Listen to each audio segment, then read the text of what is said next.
Good morning, everybody, and welcome to the Strategic Planning Committee meeting. First agenda item, apologies for absence.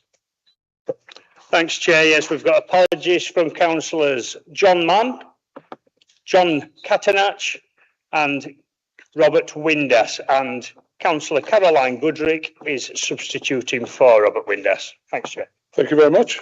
Agenda item 3, declarations of interest. Any declarations of interest on items on the agenda? No, I take that as a...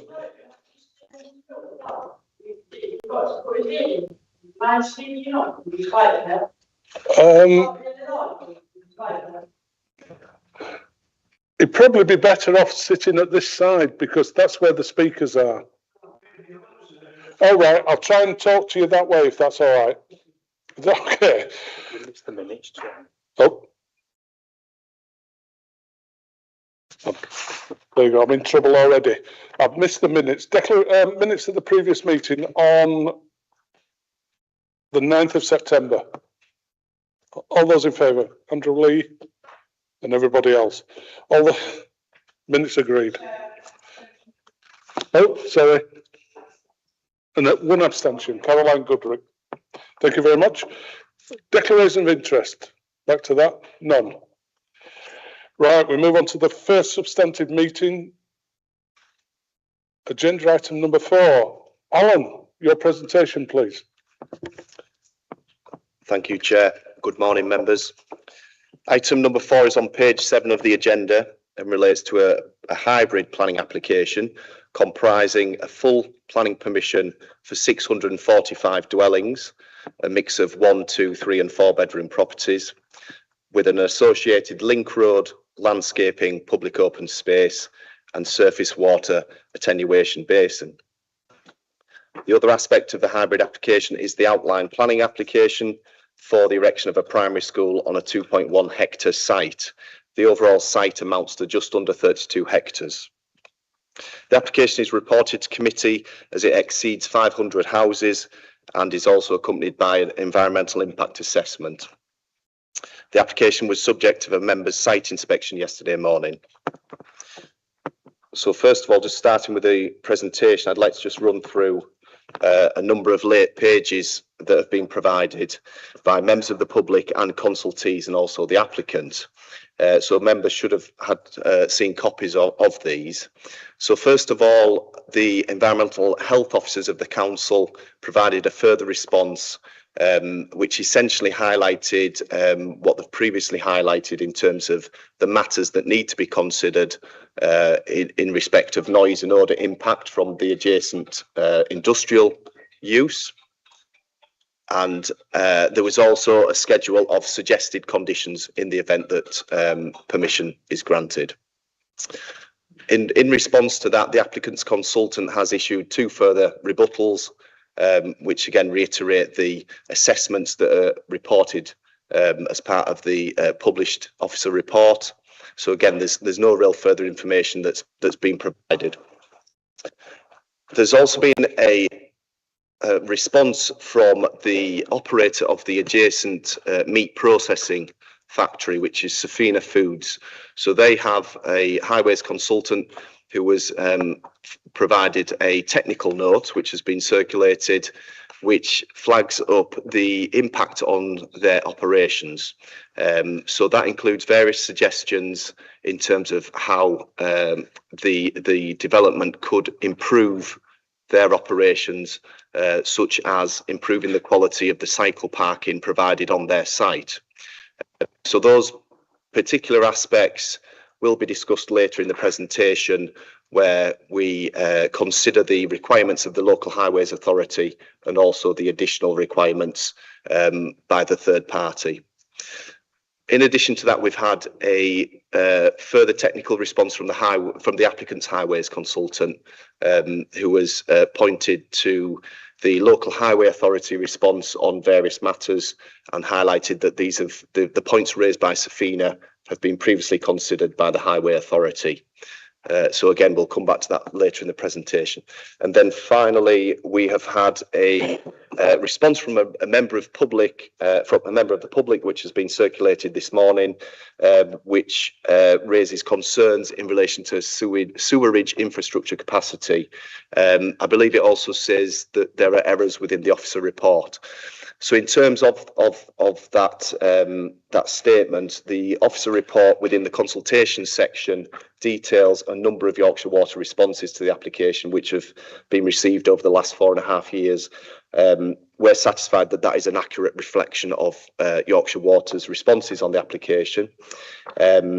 Although they have this morning or yesterday evening provided a further response, which again has been circulated to members, which again reiterates their position of no objections, acknowledging that this is an allocated site, and they've put it to the planning authority to decide whether a Grampian condition needs to be imposed. So that Grampian condition, in summary, would relate to the provision of sewerage infrastructure in advance of the occupation of the dwellings. So again, this is a matter which we'll come back to later in the presentation as part of members' questions, I'm sure. So at this point, I will move on to the presentation, a series of slides. Just a reminder for the members who were on site yesterday. If there's any issues or questions, obviously we can come back to these slides because I appreciate there's quite a level of detail to run through. So this initial slide is outlining the application site in red. So the application site is 32 hectares.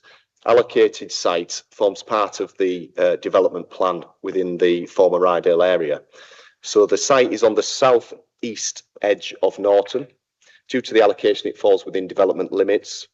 In terms of the surrounding land use, to the west of the site is an area dominated by residential development, which extends to the northwest. To the north of the site is the industrial estate, which is referred to as the Norton Grove Industrial Estate. And then to the south and east is open countryside, which extends out towards the village of Setterington and beyond that to the Yorkshire Wolds. So just to point out a couple of features within the local area, I've highlighted the position of Beverley Road, which is where the main access into the housing development would be formed off Beverley Road. And I've also highlighted the position of the property known as Norton Lodge, which is a detached property outside of the application site. So towards the northeast corner of the application site, I've also highlighted the position of Hugden Way, which is the road that serves a number of industrial premises to the north of the application site. So the next slide illustrates it's an extract from the adopted policies map, which forms part of the development plan. So this is just highlighting the allocation, which is the red hatched line, and the adjacent land uses. So to the north of the allocated site is employment land, obviously the industrial estate, and to the west is an area highlighted in red, which is a fairly recent housing development, which members who attended the visit yesterday saw that development, which is known as Farm View and Dairy Way. So that was developed approximately 15 years ago.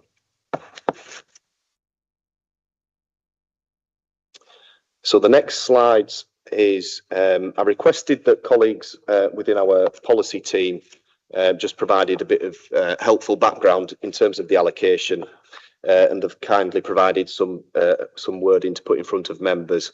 So essentially, the local plan for the Rydale area was adopted in 2013. It focuses 3,000 houses towards the principal towns of Malton and Norton as the main areas of growth. In terms of the Norton Lodge site, the application site itself, it was part of the consultation process in 2015, so it's been in the background for 10 years or so. 2017, it was chosen alongside Rydale House as possible housing options. So within this slide, we're just showing on the right-hand side is one of the initial site layout proposals, and I think this was included with the papers that were circulated with the published report. So this was the original layout as put forward as part of the examination in 2018, and those sessions explored the impact in terms of the noise and odour from adjacent land uses to the north. So the development principles which form part of the site allocation as listed in the published report do take account of the industrial land use to the north of the site, and also Caro Foods, which is the name of the which is the previous operator of what is now referred to as the Safina meat processing site. So again, just an extract from the inspector's report at the time of allocation, which requested that the development principles were modified to take account of a requirement for a buffer between the housing development and the neighbouring industrial estate. Again, that just sets out the requirements for technical information to be provided to accompany the application. But again, we can come back to that wording later if required. So in terms of the land supply position in Rydale, the current local plan is more than 5 years old, and when the standard method is applied, the current housing supply amounts to 1 year's worth of supply. So this has been updated since publication of the report, where I think I've referred to it as 0.8 of a year's supply. So there has been a slight increase since that point. So in light of that, the presumption in favour of sustainable development is engaged in line with the NPPF. That being said, the development plan is still the starting point, and this allocation forms part of the development plan. So moving just back to the plans to show the site context, the application site is outlined in red. So the purpose of this is just to show the wider settlement of Malton and Norton. So towards the northwest of the site, approximately 2 kilometres away, is the River Derwent, which is referred to in the report in terms of the Habitats Regs assessment and the SAC, which applies to the River Derwent corridor. I've also highlighted the position of Scarborough Road to the north of the site, which is ultimately where the link road, which forms part of the development, would connect to via the industrial estate and Westfield Way. So that would provide a link out towards Bramling Fields and the A64. I've also highlighted the position of the existing primary schools within Norton, which are very much within the existing residential built-up area. On this map, there's also the public footpaths across the site are highlighted in purple, and also bridleways highlighted in green. So during yesterday's site inspection, we did walk along the public footpath that leads eastward across the centre of the site. As mentioned yesterday, that does then angle across the site and out towards the line of a disused railway and out towards the village of Setrington. So those public rights of way would be retained as part of the development and incorporated within the layout. So this aerial photo, again, just showing the application site, currently agricultural land. It also shows the retained hedgerows that were visible on site yesterday. The hedgerows which cut across the centre of the site and head northward would be retained as part of the development plans.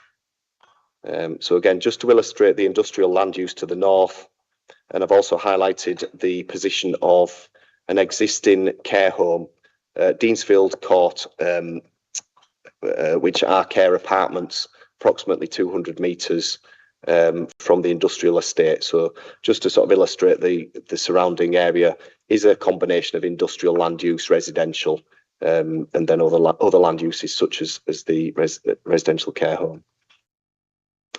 So this slide focuses on the northern part of the site. So you can see the site outlined in red. So this is focusing on where the school would be positioned towards the top end of the field.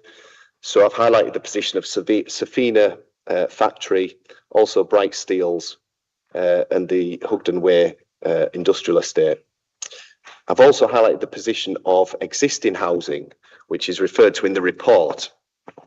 So existing housing in close proximity to the industrial estate includes housing on the eastern edge of Parliament Street, which are approximately 30 metres from the Safina site, and also more recent housing development to the north of the site, which is Evergreen Way and Fletton Road, which is immediate to the northern part of the industrial estate.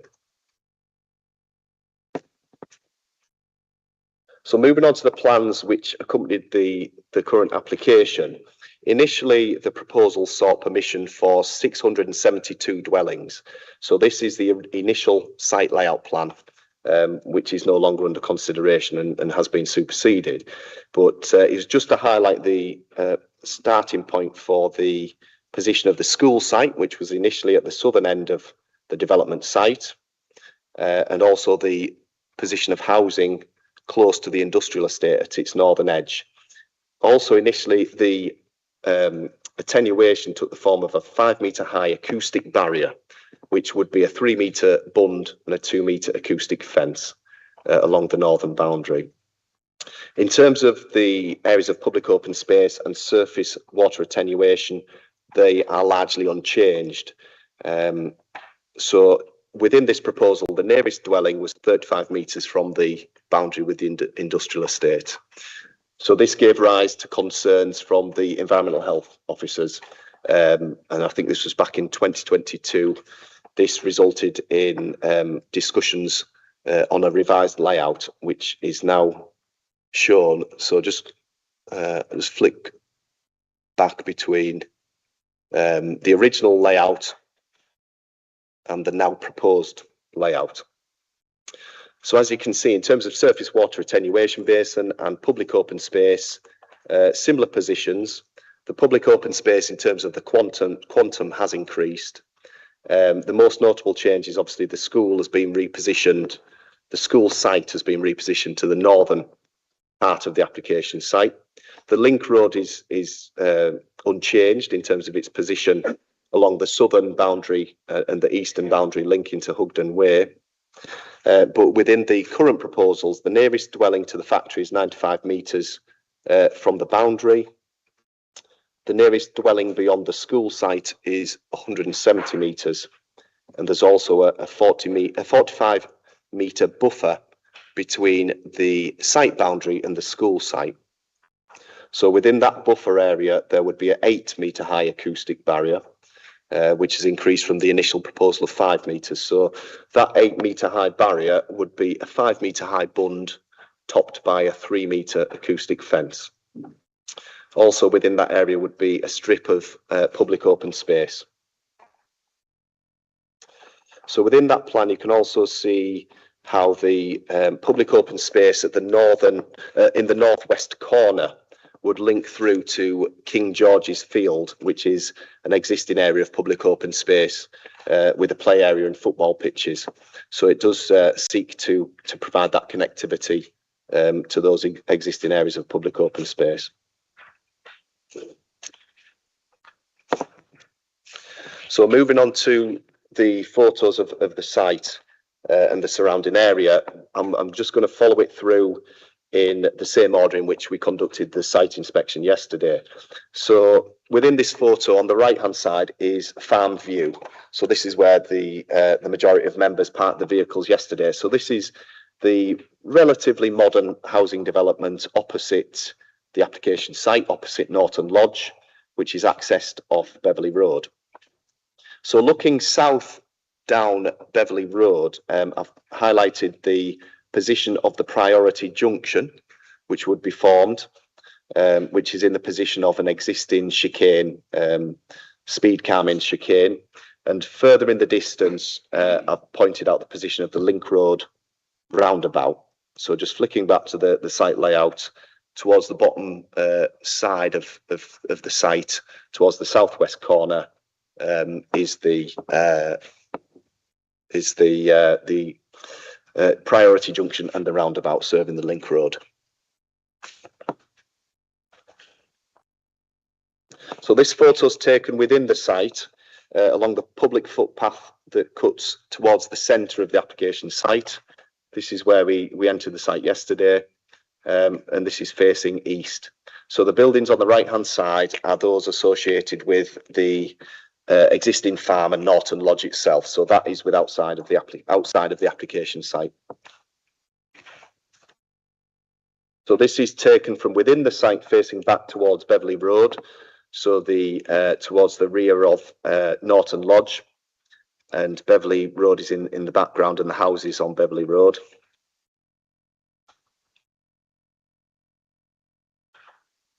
This photo is taken looking west from the centre of the site, back towards Beverley Road, and again it shows the hedgerow shown on the site layout plans that is proposed to be retained. And this is turned around to face northward, again along the hedgerow, which will be retained as part of the development. So just along this route is essentially the spine of the development. So this is where there would be footpaths and cycleways that link the northern end of the site to the southern end.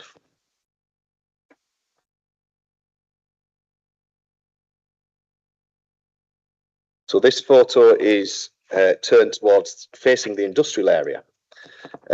So facing north, and this is the Safina meat processing factory and abattoir is the buildings that are visible there.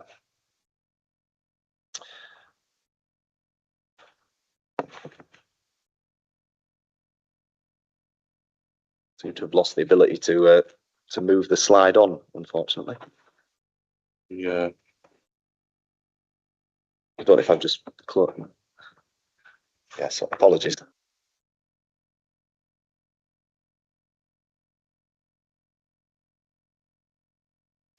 Moving on. I think it's because there's a little box there which I didn't realise, which notes.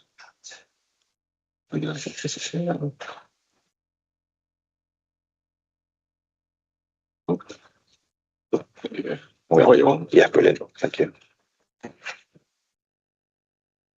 Okay, so this slide is panning round towards the northeast, facing towards where the link road would connect to Hugden Way. So the arrow that I've drawn on there is just broadly indicating the position where the link road would cut through the existing woodland and connect to Hugden Way. So panning round to the southeast, this is facing towards where the surface water attenuation basin would be formed. And then in the background, as you pan round towards the south, you can see the backdrop of the world's landscape as it rises up. So at this point, we've now moved on to within the Safina factory site itself. So this photo is taken from the raised gantry which members walked along yesterday. So this is obviously within third-party land, but it is just a good illustration of areas adjacent to the application site. So here I've highlighted the position of Hugden Way, which runs to the east of the Safina site, to the east of the factory, beyond which is the staff car park, which is used by the Safina factory. So panning round, this is facing south across the application site from that raised gantry. So on the left-hand side is the woodland through which the link road would cut to connect to Hugden Way. And then you can also see the farmland at the northern end of the application site. So I appreciate this is a bit busy in terms of annotations, but in the foreground, there would be an acoustic barrier formed, which would be 8 metres high, 15 to 20 metres wide at the base, would be planted on both sides to provide the screening and acoustic buffer for the school site and residential properties beyond. So in the background, I've highlighted the position of housing on Beverley Road and also the care home at Deansfield Court. So panning round, this is showing the site boundary. So the corridor, which is flanked by the mesh fencing, is the route used by staff accessing the factory. To the left-hand side of that is a post and rail fence, which is the application site boundary. So in terms of any measurements that are referred to, such as the 45-metre standoff to the school boundary, it's taken from that post and rail fence. So there you can just see the relationship of the application site with the existing industrial use to the north. So this photo is taken from within the Safina site facing south, across the application site.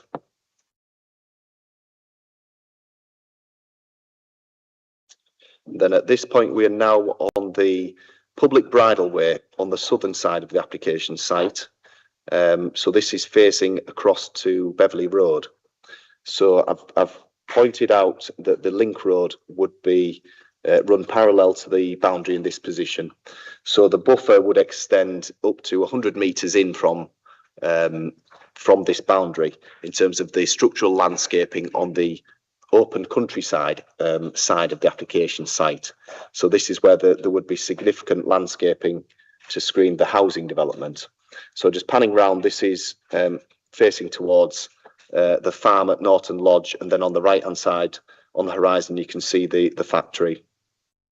So again, the link road would be towards the foreground of this photo.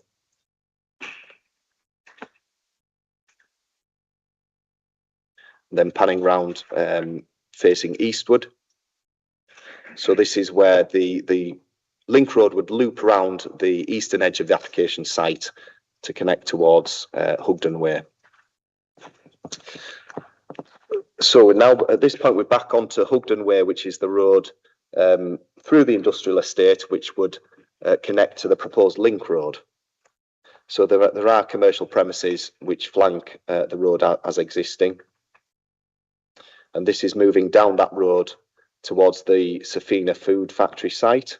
On the left-hand side is the entrance to the staff car park. And further along that route, you can just see the number of cars and the bicycles of the staff who work at the Safina site. Now, this photo is one of the matters that have been referred to in the late pages provided by the highways consultant acting on behalf of Safina. So there is a separate legal agreement between the developers and the operators of the factory, Safina, to undertake works on third-party land, so outside of the public highway. One of those items of works includes the repositioning of entrance gates to ensure no overhanging of HGVs on the public highway. So this is separate from the specific requirements set out in the local highway authority's response. So this is facing along the footpath which links the staff car park to the factory. So on the left hand side, that woodland would be opened up to provide the link road, and there would be a new crossing provided, given that this would be part of the link road serving the town.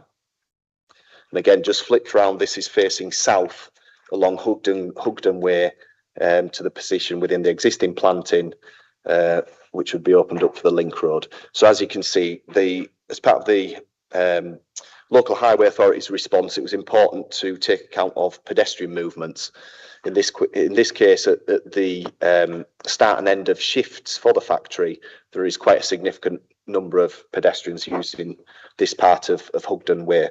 So at the moment, with it being a cul-de-sac, it's obviously a safe pedestrian movement, but the Highways Authority have picked up on this particular item as part of a condition on off-site highways works to provide a safe crossing point for the staff. So moving on to the report itself and some of the matters discussed in that report. Just on this slide, I've just highlighted the benefits and the areas of concern raised by consultees and members of the public. So in terms of the benefits, there is a significant boost to the housing supply within the former Rydale area, which, as I say, is currently in a critical position of 1 year's supply. So 645 houses would be provided, of which there would be 141 affordable units. And I think it's above 90 of those units would be rental properties, as requested by the council's housing officers. A fundamental part of the site allocation is the provision of a link road, and the purpose of that is to relieve congestion, or help relieve congestion within the two towns of Malton and Norton. It would also help address air quality concerns that have hung over the town for a number of years. The allocation also requires provision of land for a school, which is shown on the plans, and also areas of public open space, which amounts to 13 football pitches worth of public open space. The development also incorporates sustainable urban drainage systems, which have been deemed acceptable by the lead local flood authority. It also would provide in excess of 10% biodiversity net gain. So this application predates the mandatory BNG requirements, but nevertheless, the landscaping scheme and public open space areas do provide for habitat creation and planting to achieve, I believe, 13% BNG. Other benefits include job creation and an economic impact in terms of additional residents, and £2.3 million worth of community infrastructure levy, which is operated within the former Rydale area, as opposed to Section 106 contributions. So in terms of areas of potential harm and concern, as detailed in the report, the responses from the Environment Agency, the Council's EHOs and the Council's education officers are detailed in that report, along with concerns raised by Malton Town Council, Safina and a number of local residents. So in summary, those concerns relate to noise and odour impacts, the agent of change in terms of the impact of the development on the operation of the adjacent factory, the position of the school site, highway safety and sewerage infrastructure capacity. So just running through some of the plans that have been included as part of the application. This is just moving on to an illustration of the various house types to be provided across the site. So the development is being brought forward by two housing developers, which are Taylor Wimpey and Barrett David Wilson Homes. So this is just an example of the products that would be provided on this particular site. So on the top left is the single story units. The top in the centre is the 3-bed semi, or one of the 3-bed semis. An example of a detached property, I believe a 4-bed property. And then also a bit of variation in terms of the roof forms, obviously gabled and also hipped roof properties. And then towards the bottom there is the larger properties. I think there's only a handful of these, but these are the ones which extend to 2.5 stories or 3 stories in scale.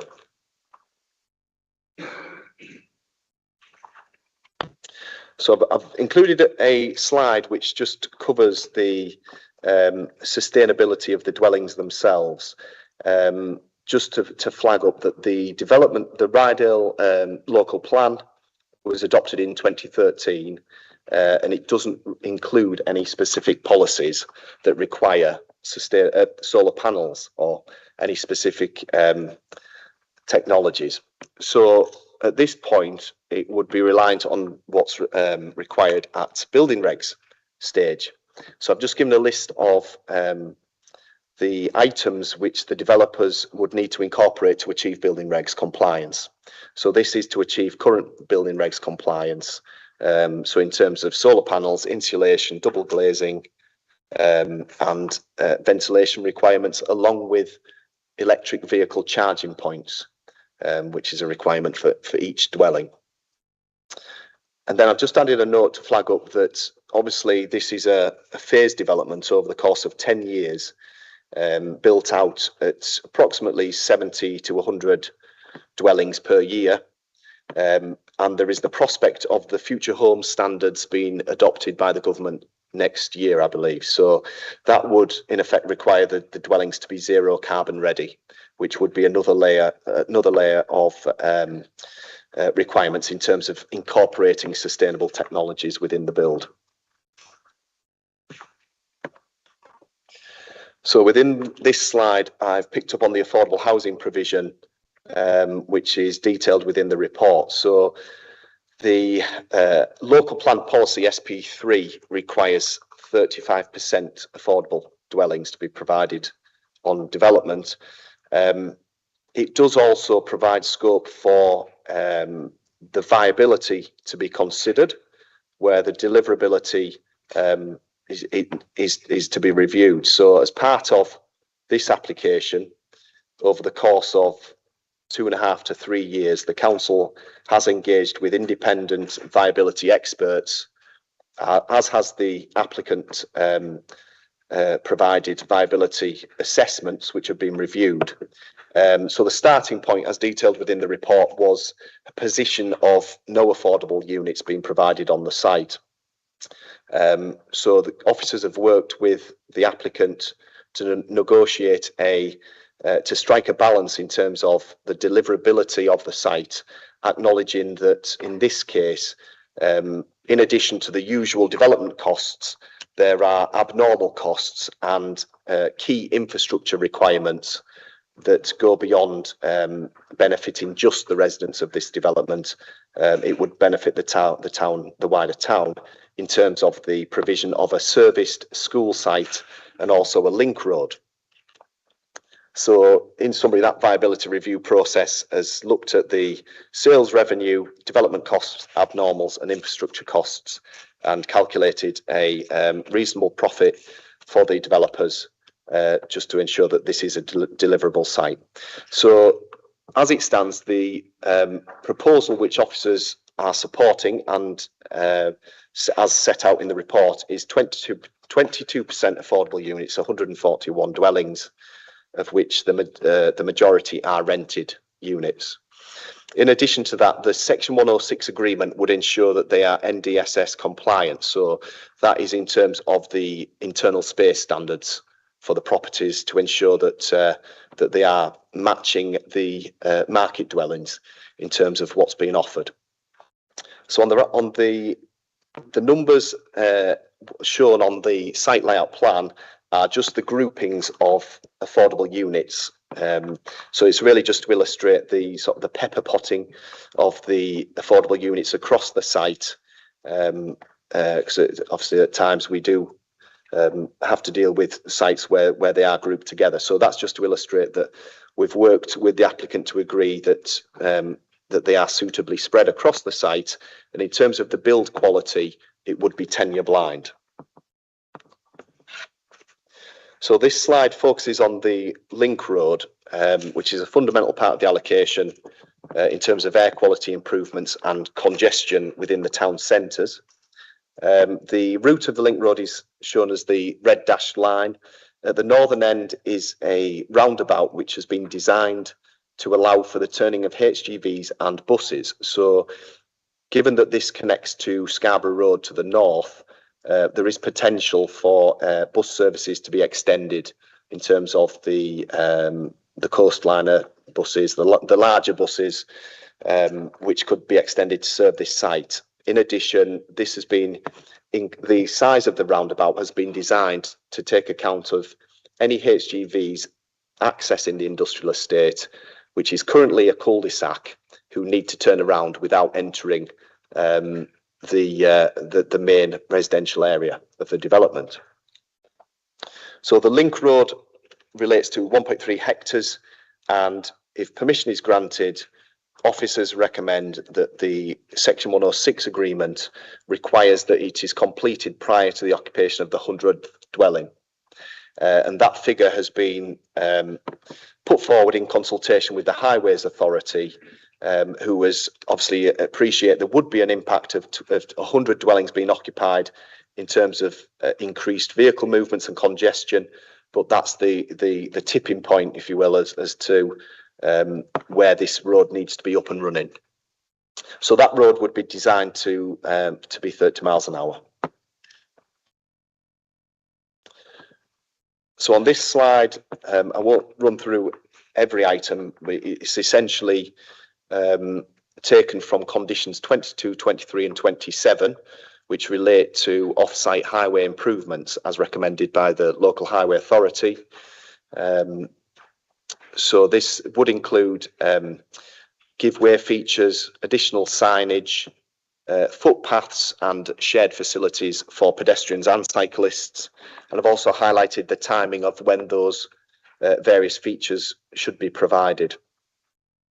So looking at Hugden Way itself, which as I say is currently a cul-de-sac, there are various improvements to be made prior to the opening up of the link road.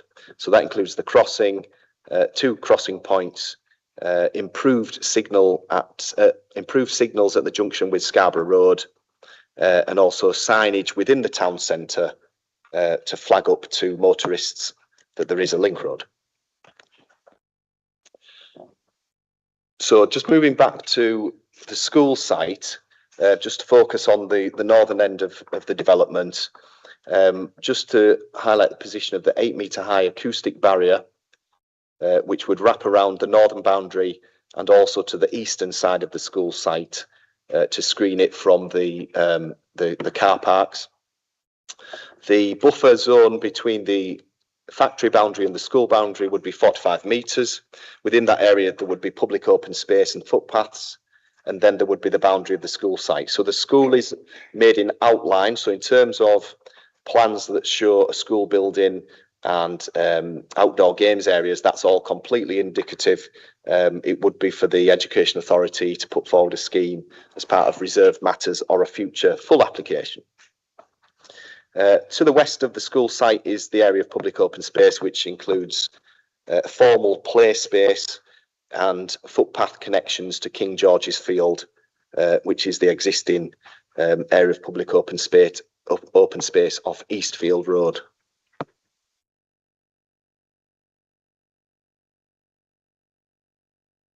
So this slide is to illustrate the connections and provisions made for pedestrians and cyclists. So there are connections that would lead towards the town centre at the northwest corner, linking to Eastfield Road, and also Beverley Road to the west of the site. And there are also the existing public rights of way which connect to the southeast towards Setrington.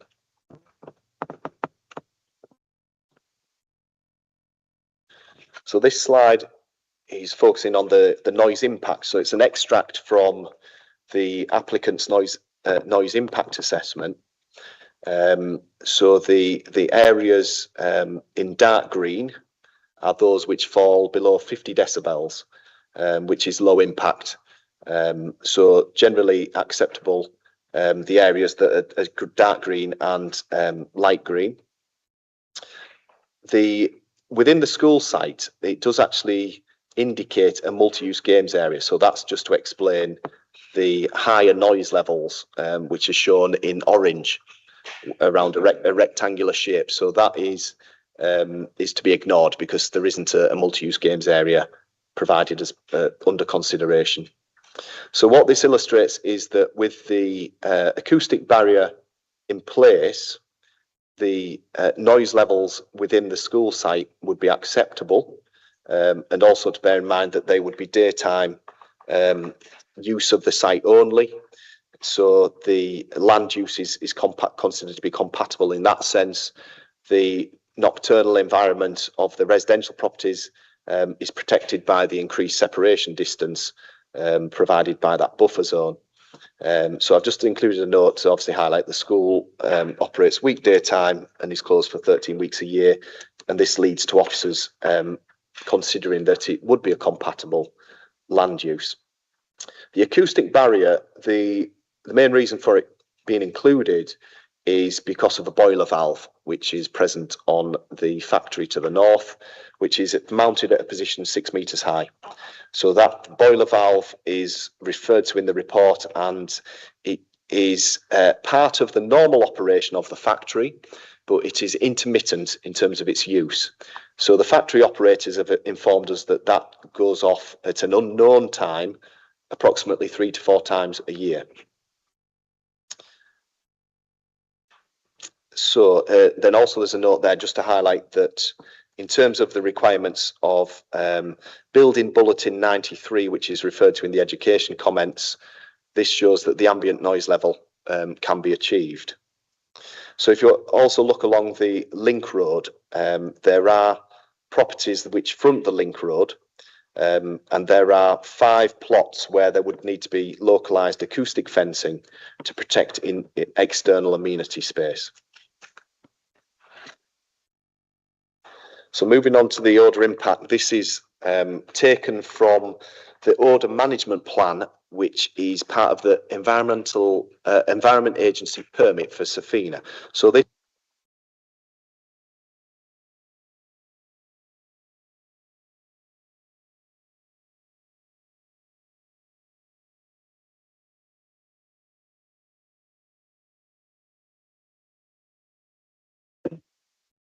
so this slide is illustrating the sources of odour within the factory site, just to illustrate that it is focused towards the western side of the factory and the northwest. As part of yesterday's visit, we walked along the route which I've shown as a dashed red line. So that was along the gantry, along the southern boundary.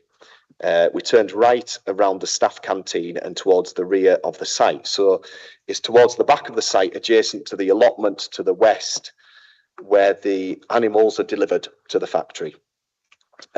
So members may have noted yesterday that the noise of distressed animals, which has been referred to within the EA's comments, are audible once you're towards the rear of the site.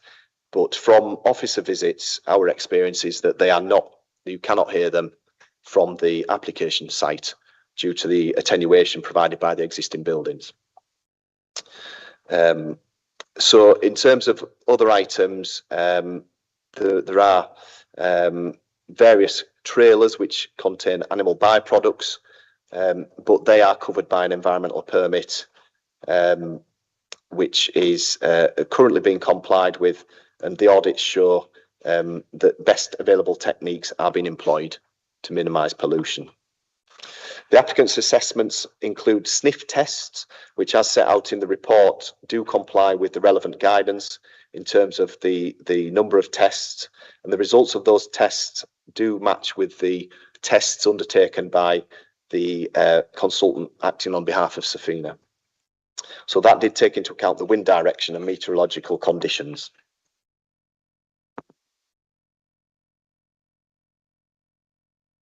So this slide is a cross-section of the northern part of the site. So on the left-hand side is the approximate position of the factory buildings, and then the boundary of the factory, beyond which would be the 8-metre high acoustic barrier, which would be 15 to 20 metres at the base. The intervening land between the boundary and the school site boundary would be public open space, so that would be a 45-metre separation area. And then we've just showed potential positions for a school building, which, given that details are reserved, this isn't fixed at the current time, but there is a position shown there which is close to the northern boundary, 56 metres, and an alternative position which is 120 metres south of the factory boundary. So within this part of the site, the nearest residential properties beyond the school site would be 170 metres from the boundary with Safina.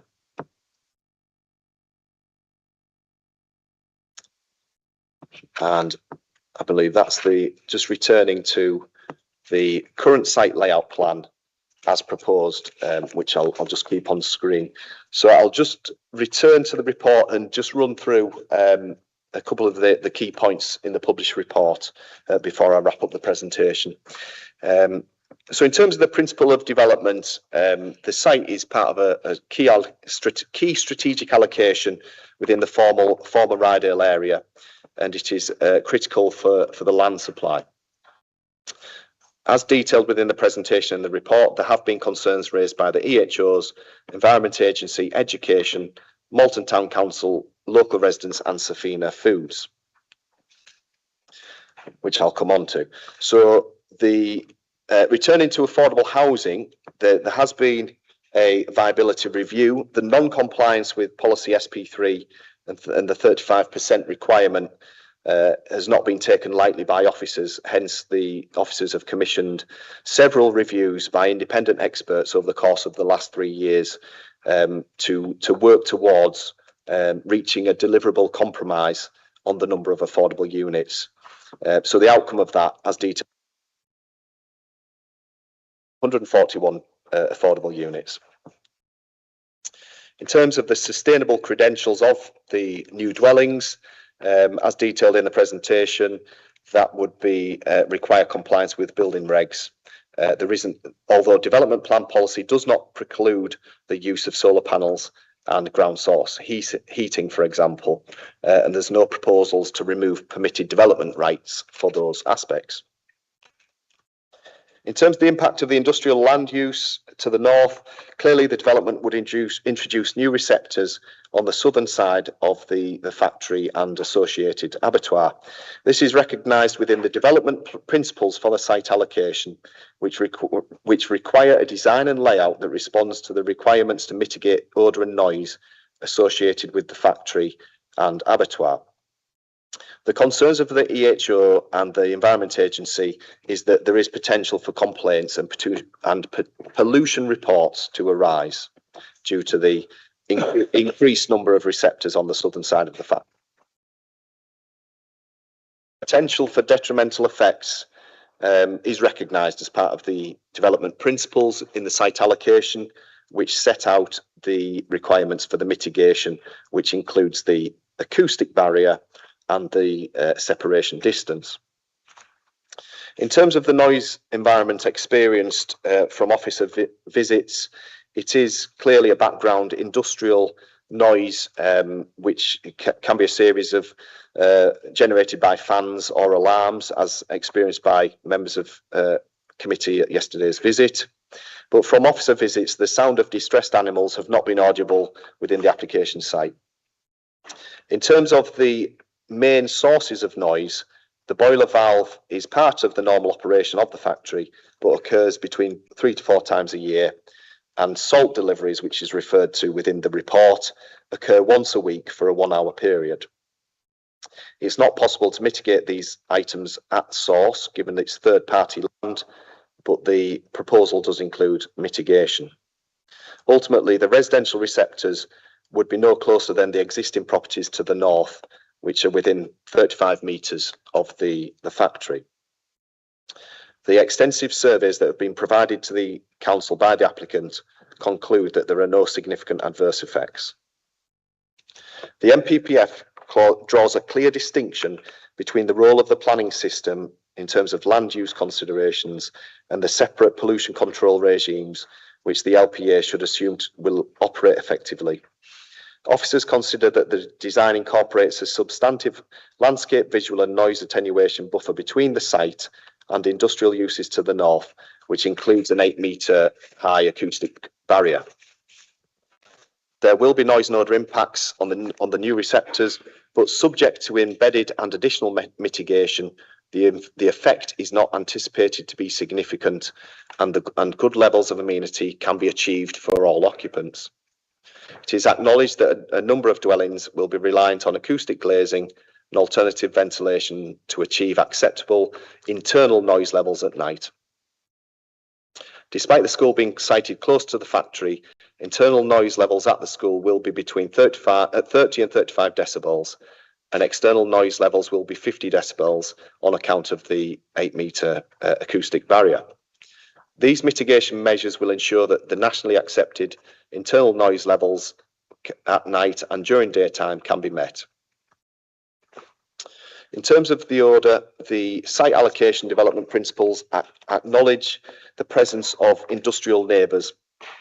So it's not a case of whether there will be an impact, it's whether that impact can be mitigated effectively.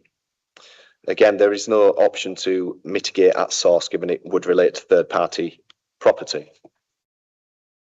In terms of odour management, within my presentation, I've included an extract from an odour management plan, which forms part of an EA permit for the factory, which audits indicate that that is being complied with.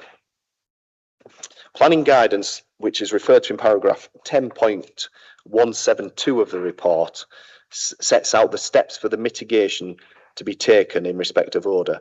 So this includes maintaining adequate separation distances between sources and receptors, use of green infrastructure, particularly trees, to create a barrier, and also to provide a means of filtration and ventilation. As set out in paragraph 10.73, there would be a separation distance of 45 metres between the factory boundary and the school, and 92 metres between the factory boundary and the nearest dwelling. The odour has not been assessed as being significant on account of the distance from adjacent businesses. Moving on to paragraph 10.83, in respect of the agent of change and the site context, the site forms part of the adopted development plan, which has the effect of shaping the context within which the effects have to be judged. It is not the case that the residential and school sites are being introduced in an unplanned or unexpected way. Therefore, officers consider that the weight to be applied to the agent of change principle is reduced in this case. Clearly, the allocation does not make the development acceptable without detailed assessment of impacts to understand their significance. The allocated site principles take account of this, and there is expectations for built-in mitigation, which officers consider have been effectively achieved within the submission. Moving on to the highways impacts, there are major benefits arising from the link road in terms of air quality and congestion, and also improvements to pedestrian and cycle connections to the town and open countryside. The mitigation also seeks to address the increased vehicle movements, which amount to 3,000 a day. The link road would clearly alter how Hugden Way would operate and would have an impact on the businesses located along that route. But that will have been acknowledged as part of the site allocation and has been taken into account by the local highway authority. There is a package of off-site highways improvements that have been agreed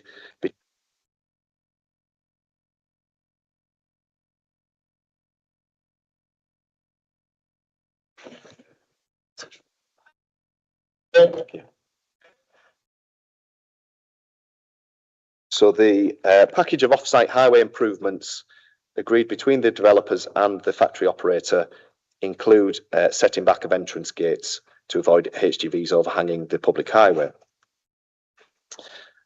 As set out in paragraph 10.91 of the report, these items have been previously considered by the local highway authority and the LPA and have not been deemed necessary to control by condition to make the proposed development to make the development acceptable in planning terms. One of the highways conditions would require the section 278 process to acquire land as public highway to secure the off-site improvements that have been listed within the local highway response, and this would avoid a ransom strip situation in respect of the link road. In addition, there is a condition that requires a road safety audit, and this would inform any further works within the public highway along Hugden Way in terms of visibility displays and road markings. So moving on to sewerage infrastructure capacity and the numerous responses from Yorkshire Water, including the late responses the responses in the late pages. This is a matter that has been raised by local residents and the town council.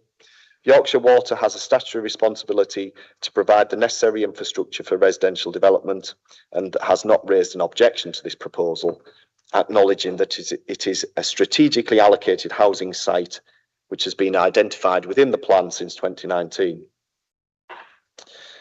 Yorkshire Water, in their response that was received yesterday, they have put it to the council to decide whether a Grampian condition would be suitable in this case. So that Grampian condition without having any specific wording at the current time, has previously been imposed, which would require infrastructure to be provided prior to the occupation of dwellings.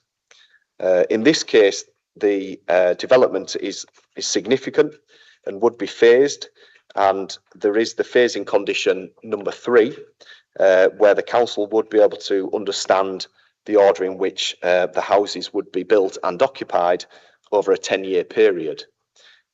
So it's considered that it would be unreasonable to stop the occupation of any dwellings until all the necessary infrastructure has been provided. So whether there's scope within that existing condition number 3 to include consultation with Yorkshire Water as part of the phasing. Ultimately, in terms of if permission is granted, given the legal agreement and the discharge of conditions and the upfront infrastructure works that would be required on site, it's not anticipated that dwellings would be ready for occupation until late 2026, early 2027. So that would also be factored into the phasing of associated infrastructure.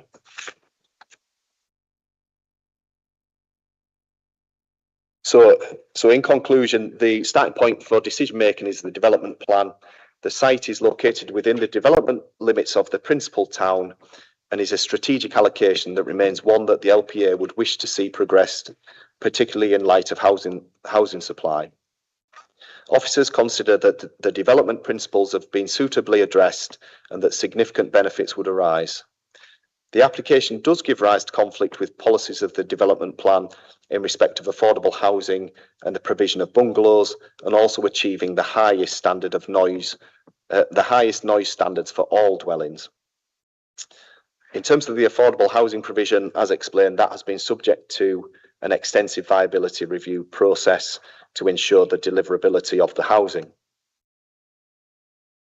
The noise and odour impacts that have been raised by the aforementioned parties are noted, but planning policy requires the LPA to focus on whether the proposal is an acceptable use of land and that separate pollution controls exist and that they will operate effectively.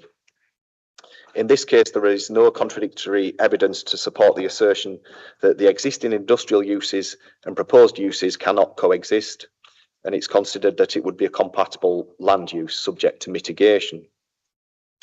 Officers have weighed the harm against the benefits, and it is considered that on balance, planning permission should be granted subject to the 66 conditions listed at the end of the report and the prior completion of the Section 106 agreement.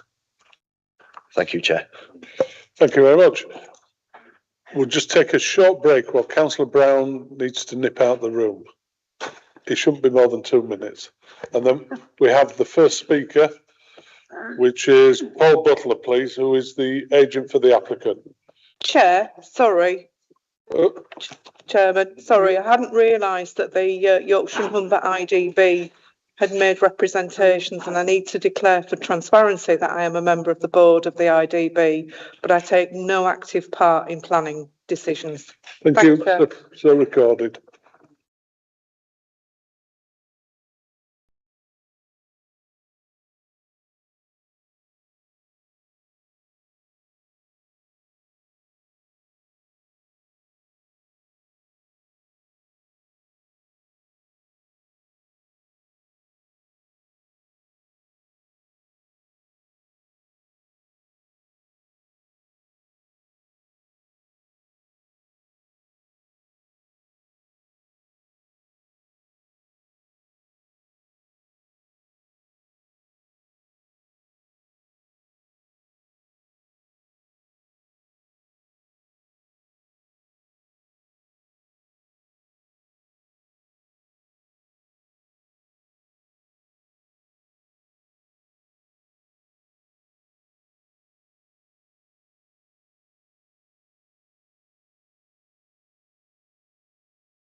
Thank you very much.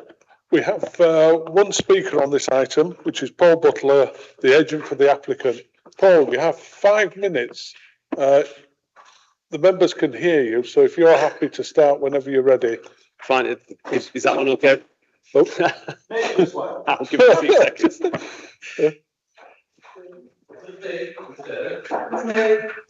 Oh.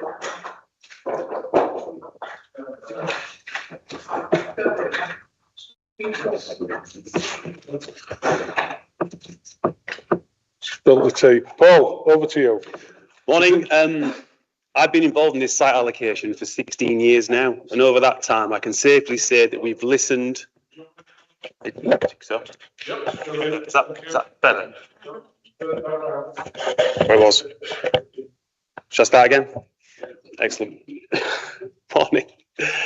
I've been involved in this site allocation for 16 years now, and over that time, I can safely say that we've listened and responded to every single party we've spoken to, which is why the scheme will provide significant benefits to the area.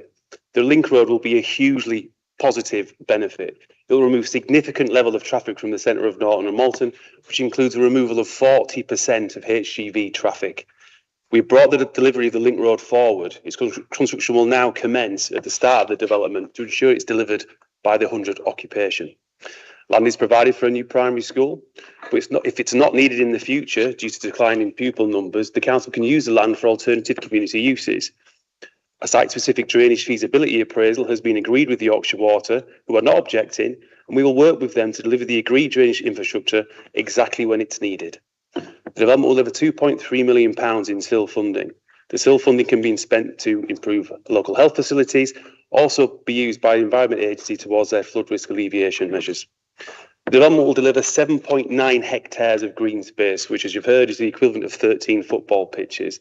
The scheme will actually deliver 18% biodiversity net gain on site. It will also provide a net increase in tree planting. With regard to sustainable construction, every home at the site will be provided with solar panels and electric charging points. Furthermore, the new Future Homes standard will need to be met from 2027 onwards, meaning every home built from that point will be fitted with air source heat pumps and not gas boilers. We've responded to every issue raised, which is why the development is broadly supported by the Town Council and why there are no local residents speaking against the application today. With regards to noise and odour matters, we've met with Safina Foods on a number of occasions. We understand every activity that takes place at that factory. We know when it takes place and where it takes place. Where usually one survey is undertaken, we have undertaken 7. The results of the surveys have been consistent. The main noise source that we need to mitigate relates to the valve located on the southern boundary that is heard 3-4 times a year. And the 8-metre high landscape acoustic bund reflects the height of that valve. In addition to the bund, the closest homes to the factory will be a huge distance of 100 metres away. From this distance inside the site, you can't really hear the factory, as many of you would have witnessed yesterday at the site visit.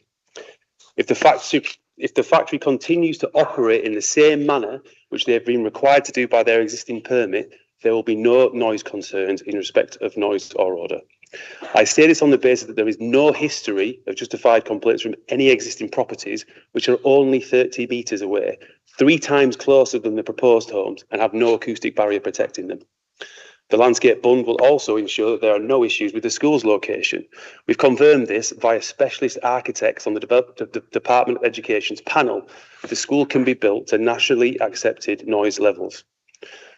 The landscape bund will also be planted with trees which will grow beyond 8 metres to screen the factory entirely from view. And a planning condition is included to secure the mitigation before the occupation of any home at the site. The application has been reviewed by 2 leading barristers on our behalf, who've confirmed that it is robust and in accordance with national planning guidance. When this development is completed, it will be the noise of the new community that residents will hear, including children playing at the school, not the factory. Finally, the development will make a huge contribution to meeting housing needs. The Rydale area has a 1-year housing land supply, and if the development is approved today, it will effectively double that supply overnight. It will deliver 141 much-needed affordable homes for local people, equates to 22%, and was established following a comprehensive and independent viability review. This is a higher percentage than achieved by other sites which are located in a similar housing market area, such as the Selby area, for example. But these sites are not delivering anywhere near the same level of infrastructure. Please support your officer's recommendation for approval. The committee report is comprehensive and presents the case in favour of the application following a detailed assessment against all relevant planning policy and guidance. It is a responsibility of planning officers to make a balanced judgment following review of all of the evidence too. And in the case of this application, this is exactly what they have done, and they have got this recommendation absolutely right. Thank you. Thank you very much. Councillor Peacock, you had a point. No, it was for a question. Oh, right. Well, we're moving to questions to officers now. So, Councillor Peacock, if you'd like to go first. Yeah, it's not on the viability. I understand that. It's affordable rent. Is it affordable rent, which could be 30% below market rent, or is it social rent, which of course is a lot lower? And that isn't made very clear. Just saying affordable rent, it feels a bit not sure. And the other point is, although Barratt Homes and Taylor Wimpey are actually developing, who will be the landlord? Who will to ensure that they are at this affordable rent? I do understand the market. That's a lot easier because that's going through the land register sale, etc. So they can't really go wrong with that one. It's just on the rent side of it that they are affordable rent, because there can be a tremendous difference between affordable rent and social rent.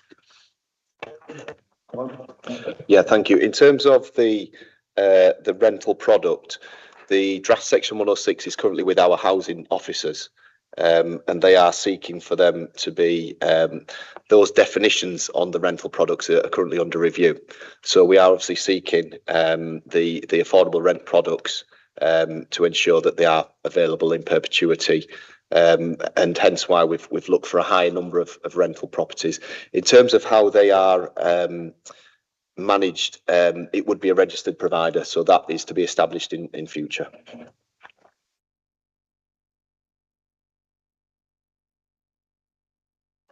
We're back on. Councillor Swanwick, please. Thank you, Chair.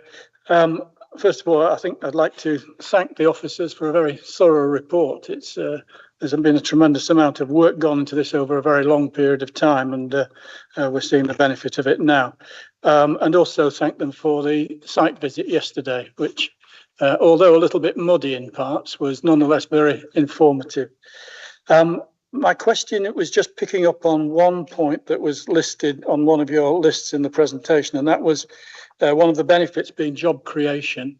And clearly building this many houses is going to be a benefit in terms of job creation. But the question is, where will those employees come from? And I wonder whether any work had been done on making a requirement for local labour, so it also boosts employment in the area.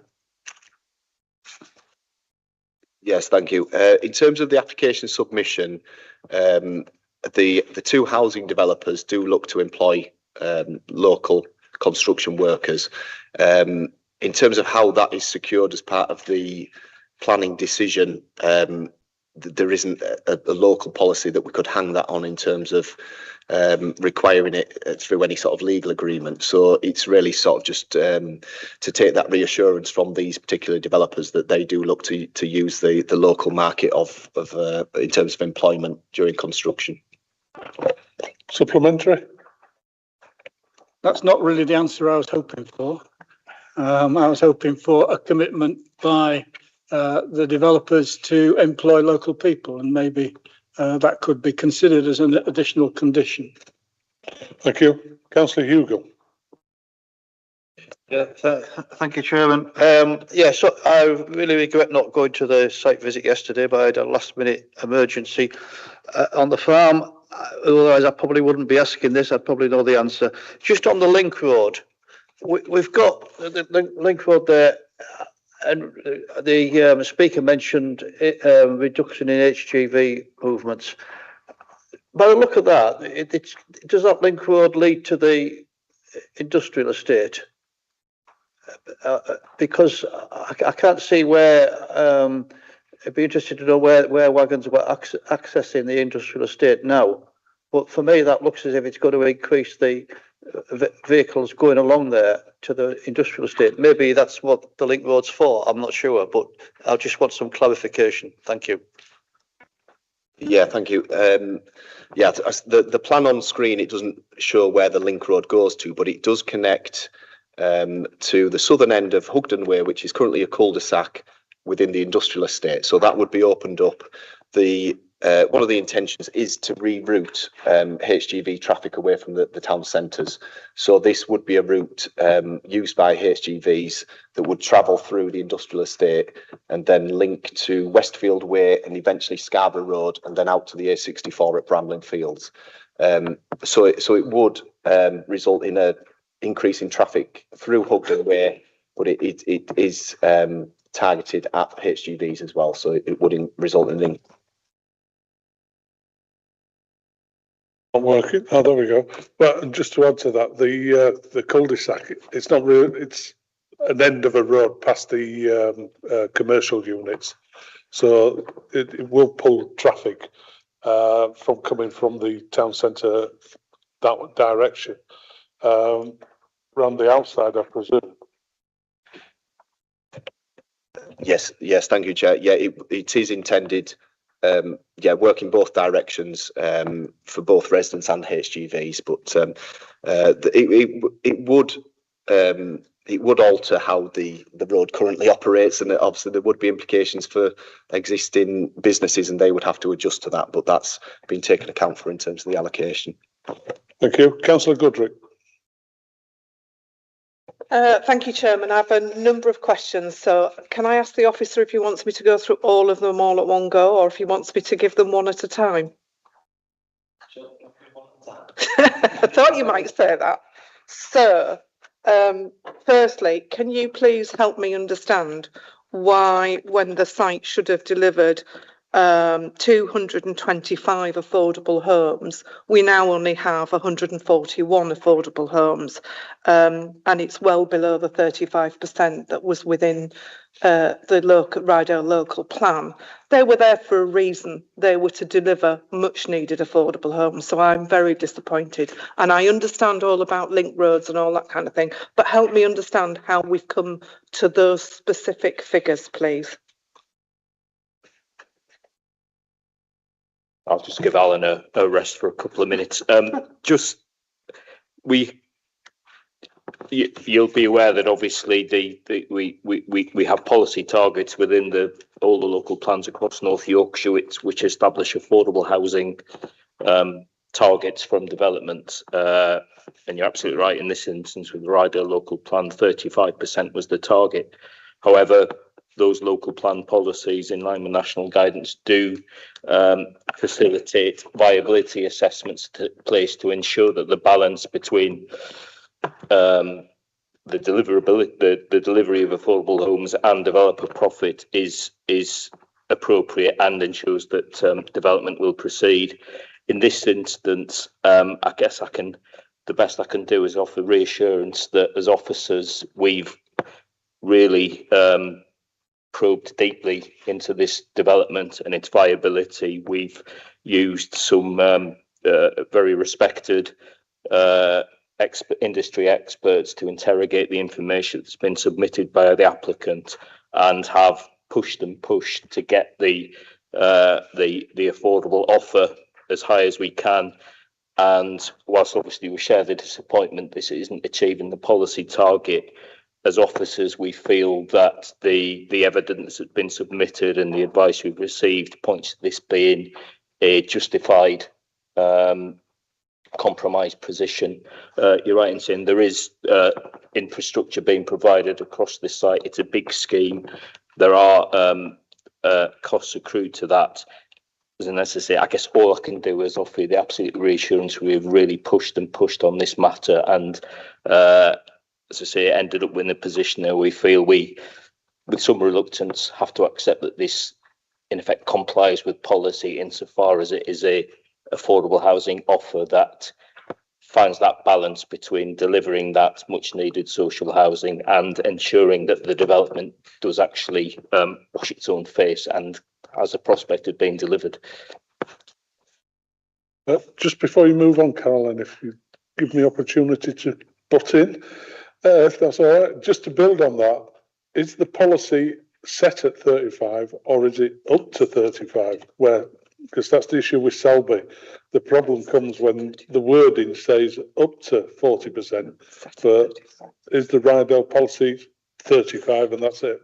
It's my understanding the policy does set 35% as the desired outcome, but as I say, in line with national guidance, we have to look seriously at the credibility of any evidence that's submitted to try and suggest that that isn't achievable. And in this instance, as I say, we as officers have reached the view that if holding out for 35% would simply not render the scheme unviable. Thank you. Caroline, over to you. Sorry. Second question regarding the position of the school. And I'd like you to help me understand why it's gone from one end of the site to the other end of the site, and I think is not in the most ideal location. I think the words used were compatible land use, and actually I see this as incompatible land use, and certainly having looked at the report from Children and Young People Services, they seem to be in agreement with that position. Yeah, in terms of the school, initially it was at the southern end of the site, and housing was proposed at the northern edge, adjacent to the factory.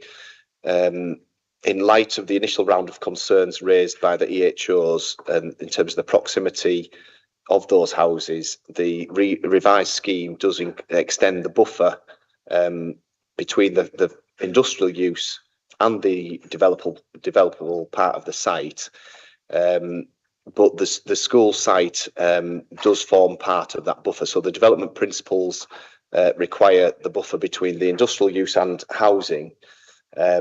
So the concerns of education are noted in which, obviously, in light of the EHO's comment and the EA, but following assessment and taking account of requirements of the building bulletin 93 that's referred to by education, we're satisfied, given the land use is a daytime weekday use and closed for 13 weeks, that it is a better neighbour to the industrial use, given that the assessments have shown that noise and odour would not be a significant adverse effect. The other aspect of that site's location is in terms of connectivity to the existing settlement and walkable distances, with the routes through to Eastfield Road and Beverley Road to the west of the site, that it's more embedded within the development and the wider settlement, as opposed to being on the periphery of the site. So yes, officers consider the development principles have been complied with, and the allocation hasn't tied the actual school site to any particular position within the site in terms of standoff distances. But I think with the acoustic barrier, it's sufficient for officers to consider it acceptable. Next question. Yorkshire Water and wastewater treatment facilities. So we are suggesting, if this application is approved today, that we're going to build 645 houses. Given occupation at an average of 4 per house, who knows? That's about 2,500 individuals on that site. Assuming they go to the toilet 4 times each in the day, that's 10,000 flushes.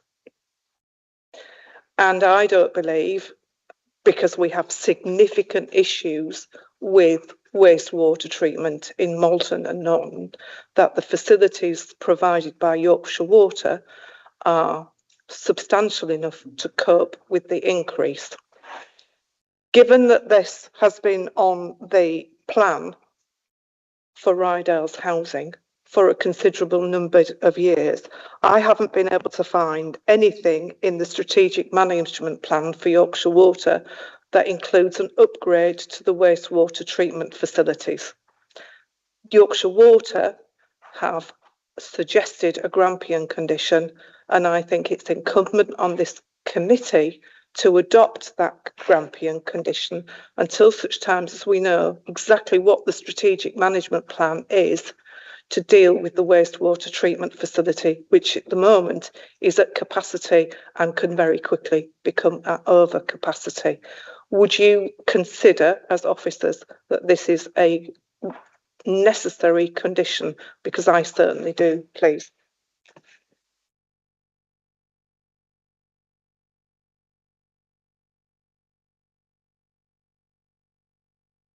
Yeah, I think in light of the Yorkshire Water position and the concerns raised, I think it is clear that existing infrastructure at this current time can't provide that. But one option in light of the late comments from Yorkshire Water is to defer to officers for that wording to be worked up in consultation with Yorkshire Water, given that this is a phased development across 10 years, that it might be more bespoke than the other Grampians that have been imposed recently. So I think within the Yorkshire Water response, it does say they're willing to work with officers on the specific wording. So we're not in a position to give anything exact today, but I think it's an option for as part of it being deferred to officers or the head of planning. Can I just add to that? So just to be very, very clear, I think that if members are concerned about the capacity relating to the Yorkshire Water infrastructure in this area, I think we're minded to actually grant approval to this. I think we could take that position where you grant approval subject to the additional. I think that would be a reasonable approach. Thank you, Chair.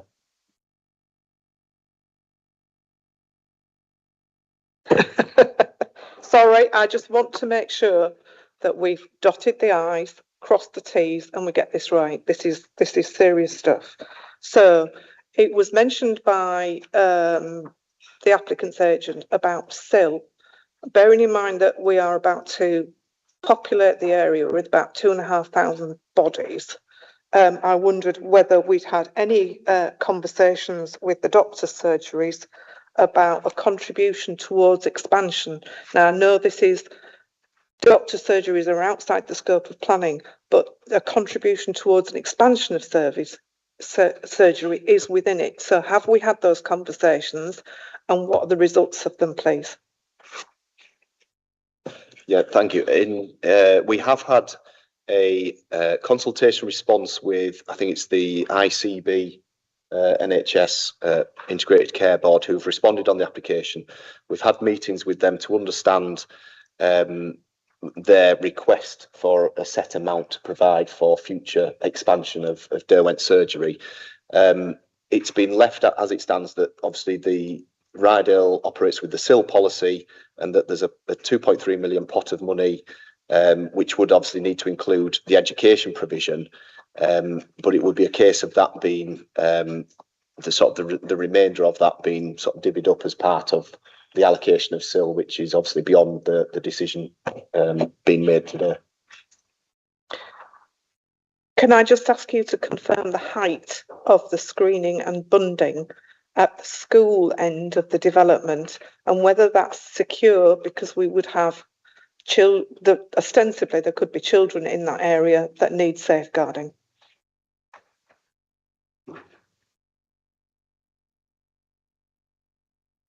Yeah, thank you. If you just, I'll just find the cross section of the acoustic bund. I can't see. Oh, I've lost it. 2 seconds. Just bear with me. Sorry. Sorry, Alan. I can't see it from here. It's impossible to see that screen over here. That's it.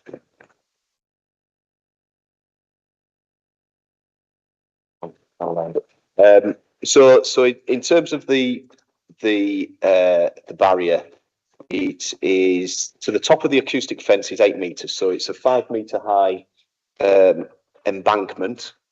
Then the 3 meter high acoustic fence, which the specification would be covered by a condition, and then it would be planted up on each side. So the native woodland planting on the school side of the barrier would be expected to exceed those 8 meters of the fence. And then you've got an area of public open space, and then there is the school boundary, which is 45 meters from the factory boundary, and the reserve matters for the school site would include landscaping. So on the actual cross section, I think it's shown as quite a low boundary hedge, but in reality, there is scope there for a further layer of boundary treatment. So I would expect at that point there would be the usual 2 metre high palisade fence or mesh fencing that generally surrounds primary schools.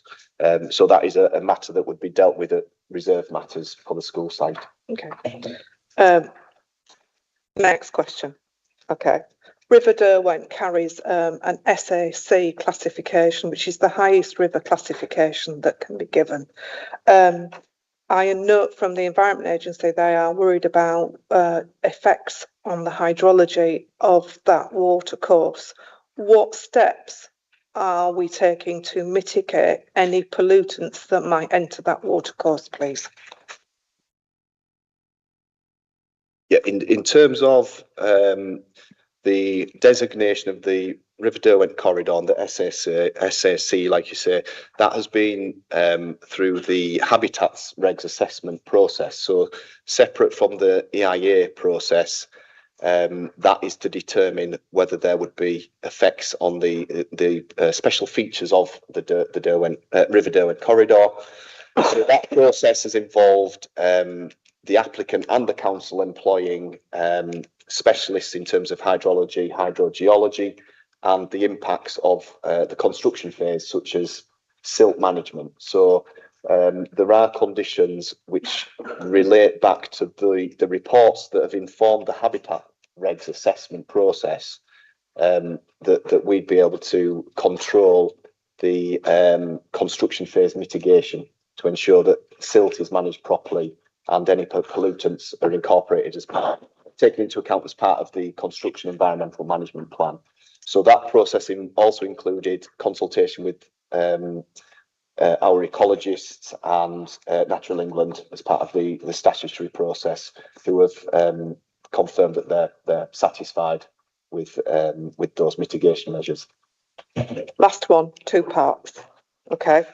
So I just wanted to understand, because the link road is probably vital to this development, and we have said that it will be, and I need to understand this, sorry, I didn't really grasp this. Does the link road have to be built when the 100th house is occupied? Do they have to start building it when the 100th house is occupied? And do we accept, given the rate of build out is about 60 to 70 houses a year, it could be 18 months before that link road is established or commenced? I need to understand what that relationship is.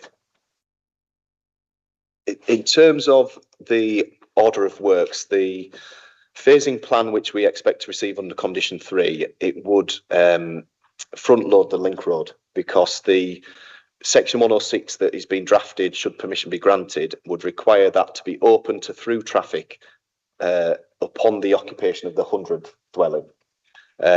So there will be work to be done, obviously, to construct the link road, but also the off-site highways works at the Hugden Way end, in terms of the highway authorities requirements, which are also needed prior to the road being open to traffic. So officers have taken the view that the section 106 is the mechanism to secure the timing of the link road before the 100th house is occupied. So, given that the link road will probably be constructed and used local stone, and that we have representations from Settrington and Scagglethorpe Parish Council, would the officers please consider, if this application is approved, adding a condition to prevent construction traffic travelling through the villages of Settrington and Scagglethorpe, please, for the duration of the construction?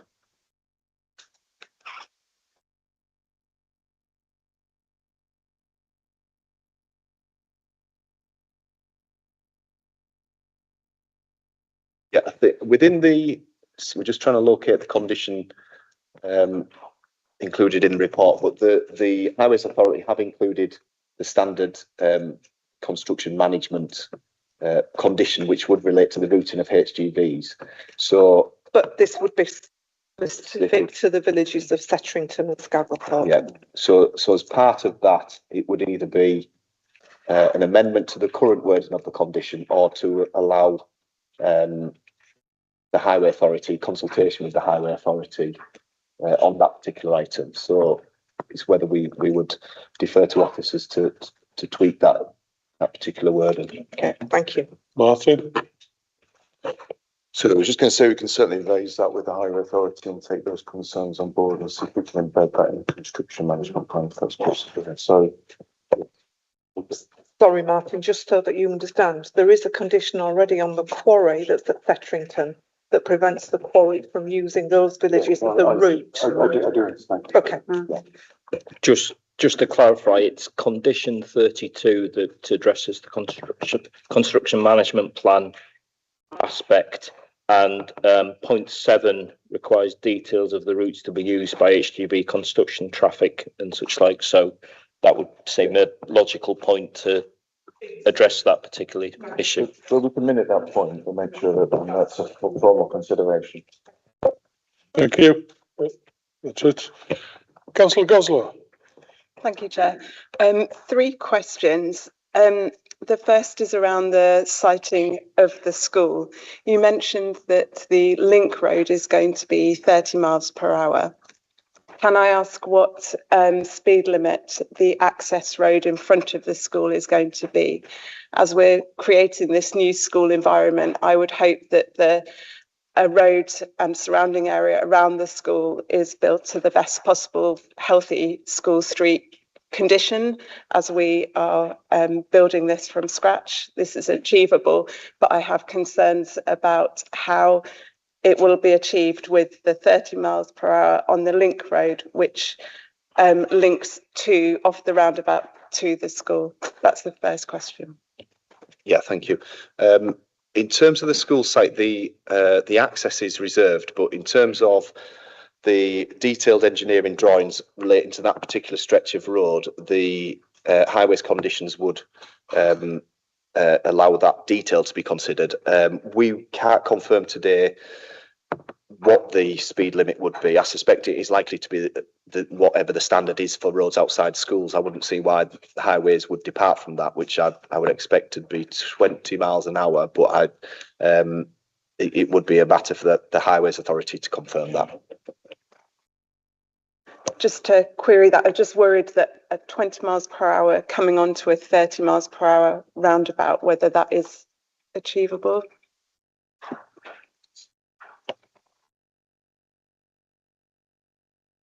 Yeah, I'm conscious in terms of speed limits, it's something I would really need to defer to a highways officer, whether it's something that as an informative note, should permission be granted, that we add an opinion on that. The speed limit it needs to be checked on that stretch of road where it changes from 20 to 30 as part of the highways deliberations on that. And then with regard, conflict in working hours, you talked about residential homes not being compatible with the industrial estate. Can you confirm when the industrial estate is in operation?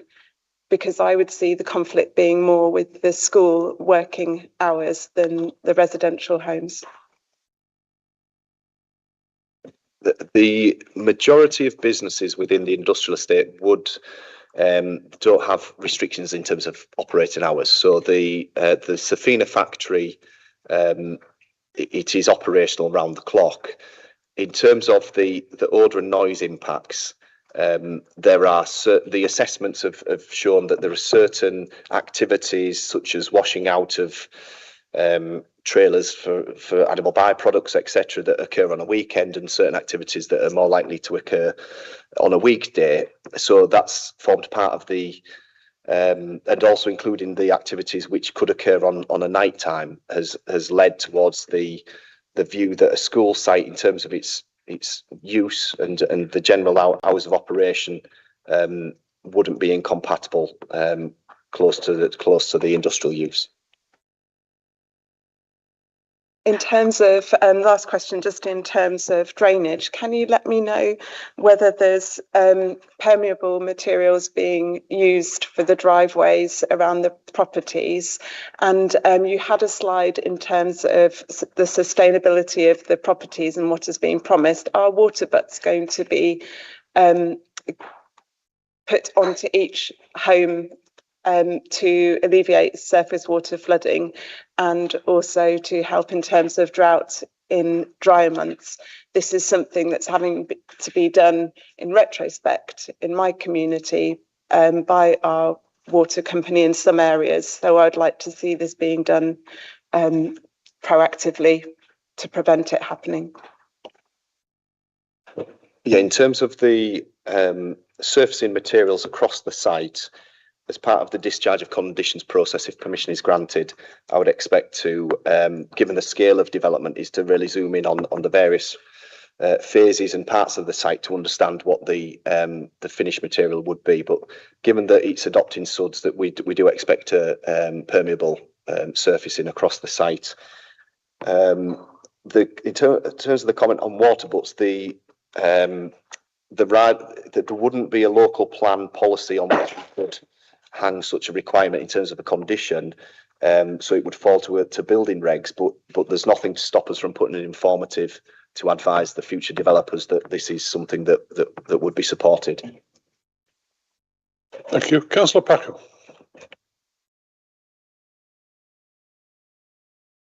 Thanks, Chair. 3 questions, but I think they're quite quick ones, I'm pleased to say. Page 23 of your report, Alan. The second to last paragraph, it may just be me, but I don't understand what it says. So I'd like a translation, please.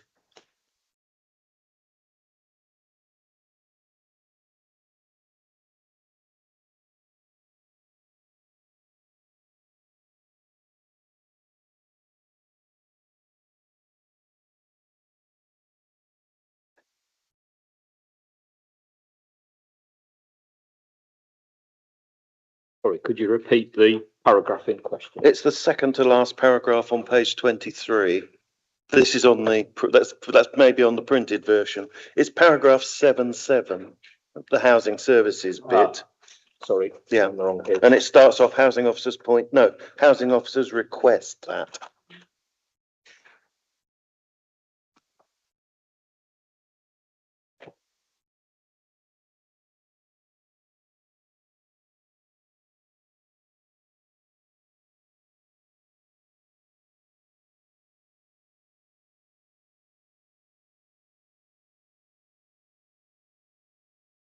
Yeah, so the reference to the 0.8 of a unit is, if this, am I right referring to the same paragraph here? Yes, you are. Yeah. Yeah. So that relates to a rounding up of the 22% of affordable units. So within the Section 106 agreement, there would be 141 units on site, and the remainder is paid as a commuted sum based on a transfer price calculation, which is done by housing officers. So it's really just to make sure we do get that exact figure, even though we can't get the full amount of housing, if that makes sense. So it's the remainder of the house is paid as a commuted sum. So it's basically around 22% isn't an exact figure, so it's basically a relatively minor financial contribution to hit the. So there will be a contribution of 71,100. Okay, thank you. Right. Next one, page 34 on the school. The second to last paragraph, or second to last paragraph, yes, of the section by 6.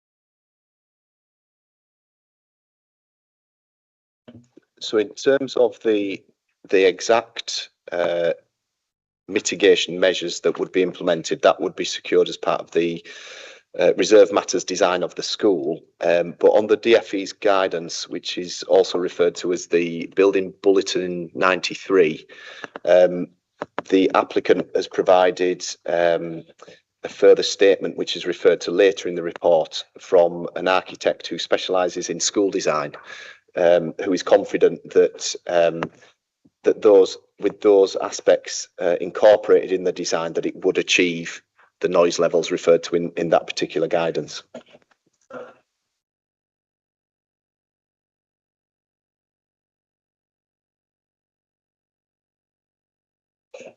So education officers are aware of that, and they haven't really got any comment to make on it, apart from refer back to the EHOs and the EA's concerns that have been stated in relation to noise and odour impacts.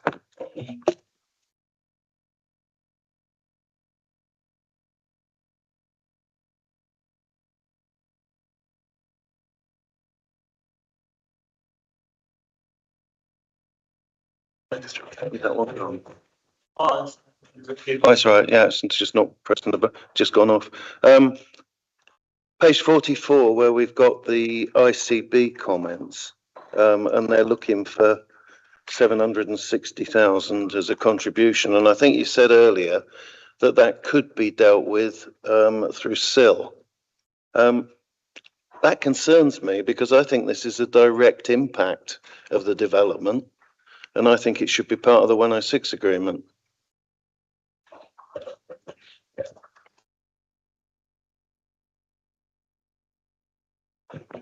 Yeah, the response, yes, so that is the NHS response to consultation. Yeah, we've directed it to SIL. At the present time, they have done a calculation based on a square meterage of floor space, theoretically, that would potentially be needed for a future expansion of the Derwent surgery.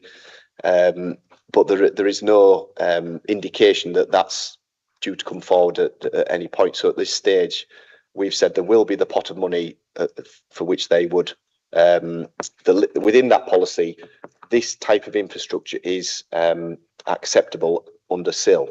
So it would just have to be through that SIL process that they'd make the case for X amount of money to cover that. Councillor Packham? No more questions? Yeah, thank you. Any more questions to officers? We'll move to debate then. Any debate? Councillor Brown.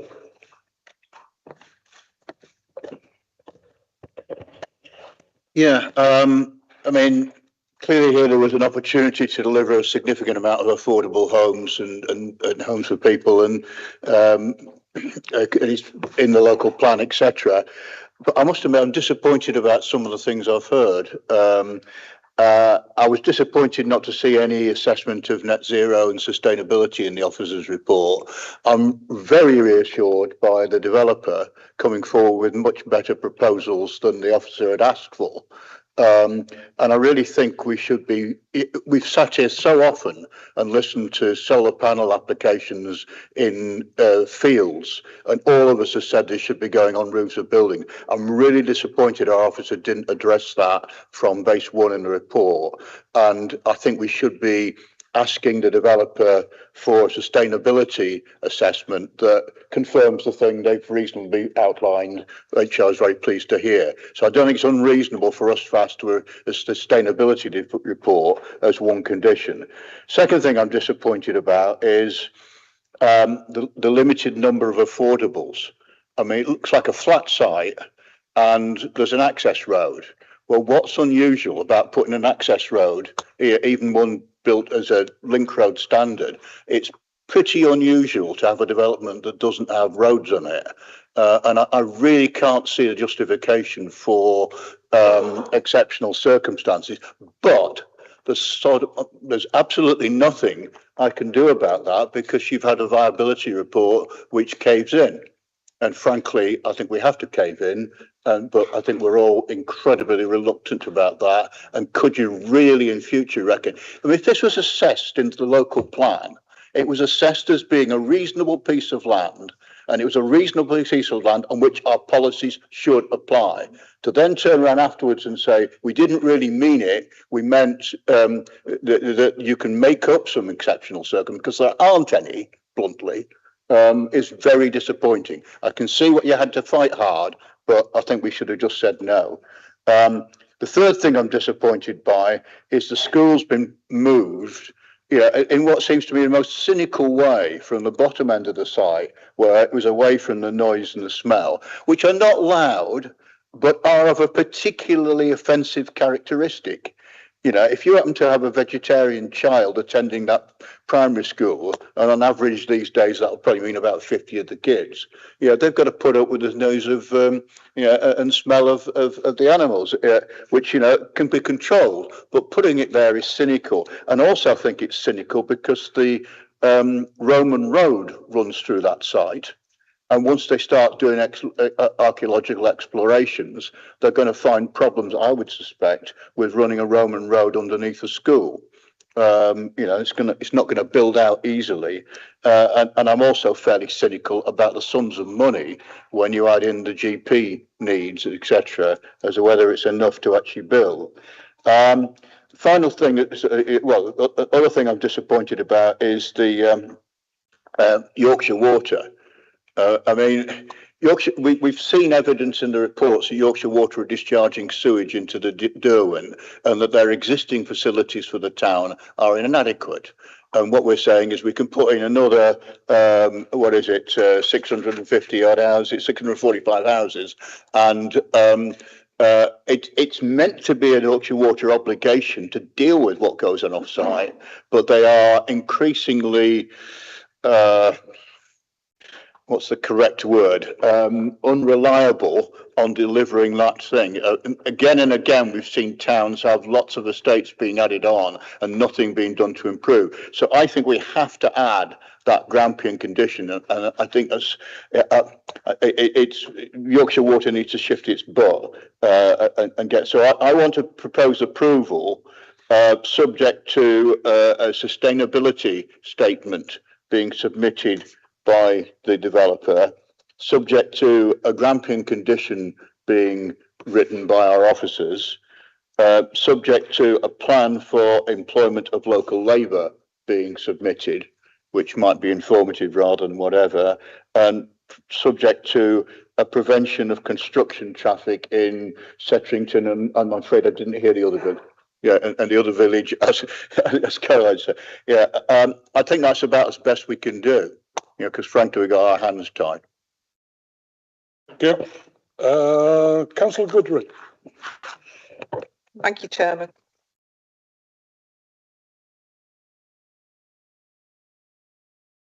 Caroline, your microphone's gone off again. Thank you. In principle, I would support.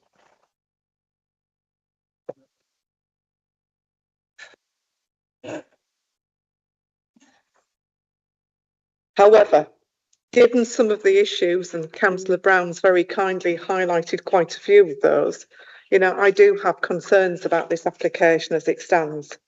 We've got, in my personal opinion, an incompatible land use for the school.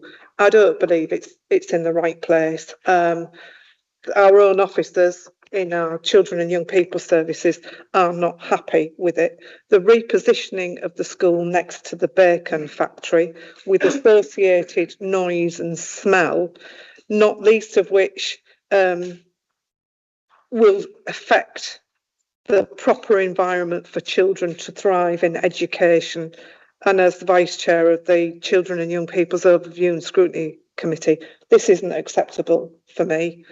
Moreover, we've got Para 200 implications for the Malton Bacon Factory, whatever it goes by these days. It's been Malton Bacon Factory locally forever. I am concerned that puts undue onus on that business. As Councillor Brown says, I'm really not happy about the commuted number of affordable houses. I'm annoyed because the Rydale local plan was very specific. It was the 35% contribution. It wasn't negotiated, it's written in 35%. And as I recall, High Malton, which was brought forward by the Fitzwilliam estate, was refused on one of those grounds because it did not deliver bungalows, it did not deliver a school, and it did not deliver 35% affordable houses, and it was refused. I'm concerned about noise levels. I hear about 35 decibels, but if I tell you blackbirds sing at 43 decibels, so I'm quite certain we won't be able to meet that target.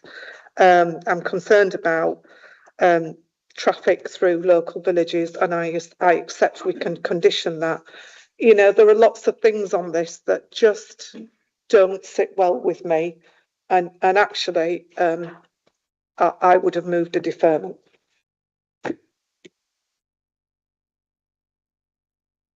Thank you. Councillor Peckham, please. Thanks, Chair. I think start off by saying that I think this application does actually achieve a lot of good things, in fairness. A link road, some housing, because there's obviously a big need for housing, potential new school, biodiversity net gain, open space, and affordable housing. And 22%, I mean, can you come to Selby and do some negotiations for us there, please? Because we'd like 22% affordable housing. And I think to say that we've caved in is incorrect. We've done all the proper viability stuff, and that's the outcome. And it's determined by very clear parameters as to what housing you get when you do a viability study. So I've absolutely no issues with any of those things. I do have some issues, though. My main issues are with the objections from SIPS, the EA and the Environmental Health Officer, which remain unresolved. It's as simple as that, they remain unresolved. And yes, we do need a new school here, obviously, and you're going to need a new school with a development of this size. But if SIPs aren't very keen on the site that you've chosen and don't want to build it, we won't get one. So I think we're in trouble on that one. And my other issue is very much on the ICB situation and the contribution, which I really would much prefer to see as a 106 contribution. I think it is directly required as a result of this development, and I think that qualifies it as being included within the 106 agreement. And the final one, of course, and Carolyn's referred to this quite a bit, and that is we've got to nail down the foul drainage issue. And for that reason, if Carolyn is proposing that we defer it to do that, or even that we defer it with the added conditions for officers to deal with that, then I would support that. Thank you.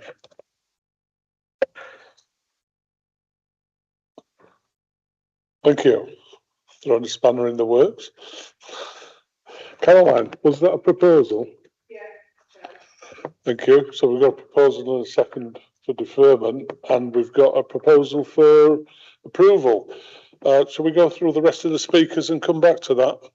Oh, Councillor. Just raise something, Chair. I think I'm not sure that our proposals for deferral are identical. Oh, well, we'll come back to that shortly, if that's all right. Councillor Swanwick, please.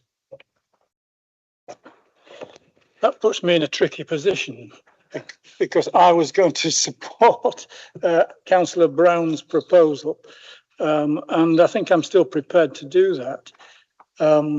I think some of the concerns that have been expressed by Councillor Goodrick in relation to noise and odour in relation to the school, if she'd attended the site visit yesterday, like us, I think she would have found that there was really no cause for concern in that respect.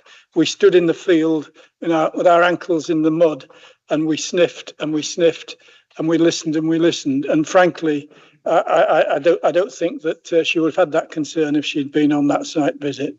So I'm not comfortable with deferral on what I think is probably a non-issue. I think I am prepared to support Councillor Brown. I think he has caught up most of the concerns in his conditions, and I would hope that maybe Councillor Packham can come up with some additions to that list in order to satisfy his concerns, particularly about the ICB and the doctor's surgery. which I don't think is beyond the scope of this, the possibility to do that, in which case I would be moving on the basis that this is providing 600 plus homes for people who need them over a course of 10 years. That is something that we should be grabbing with both hands and saying we give it our approval as has been suggested by the officers. Thank you. Councillor Timothy. Thank you, Chair. Yeah, I agree with a lot of what's already been said. I do acknowledge there are concerns about the school, although the bunding and the fence and the acoustic fencing would of course mitigate that. And I hear what Councillor Packham said as well about the ICB's comments, although of course it's one thing to build a GP surgery, it's quite another to get a GP to operate one. But the one thing I did want to call out is I wanted to compliment the developer on the road network and the road design. As I've spoken in this committee before about rat runs, about minimising the opportunities to cut out traffic by going from one place to the other, and with the one main link road, although that's obviously specific to this development, with the one main link road around the outside with very few through routes within, I really welcome that, and I hope that other developers will follow suit. Thank you. Councillor Lee. Yeah, thanks, Chairman. Alan, thank you for a comprehensive report. I think going through it, we can see the officers have, I believe, been very thorough in the way they've assessed this application. And I take the points that my colleagues have made. With something like this, you're never going to get everything 100% the way that you would like it. I think this is about striking a balance. I think this is what the officers have tried to do. I think the positives here are we're delivering housing, and we need housing in the area in North Yorkshire. 22% affordable.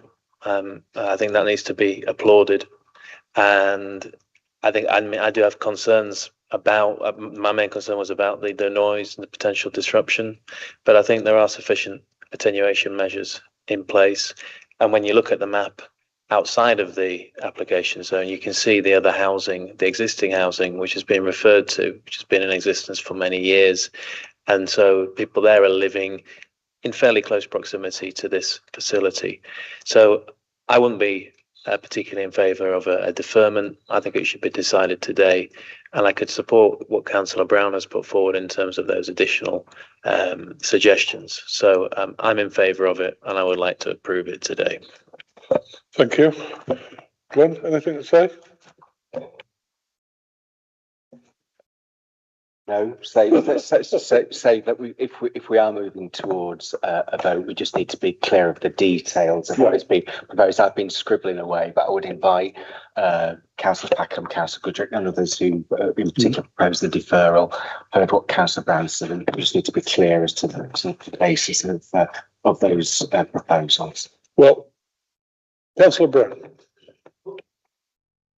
Order and procedure. I mean, could I suggest that we perhaps deal with the vote on deferment first, because and then we deal with my proposal second? That was the way we were going to handle it. Councillor Packham. Could I ask Councillor Brown to just reiterate the additional conditions that he was suggesting, and can the officers then tell us whether or not they're acceptable? Thank you.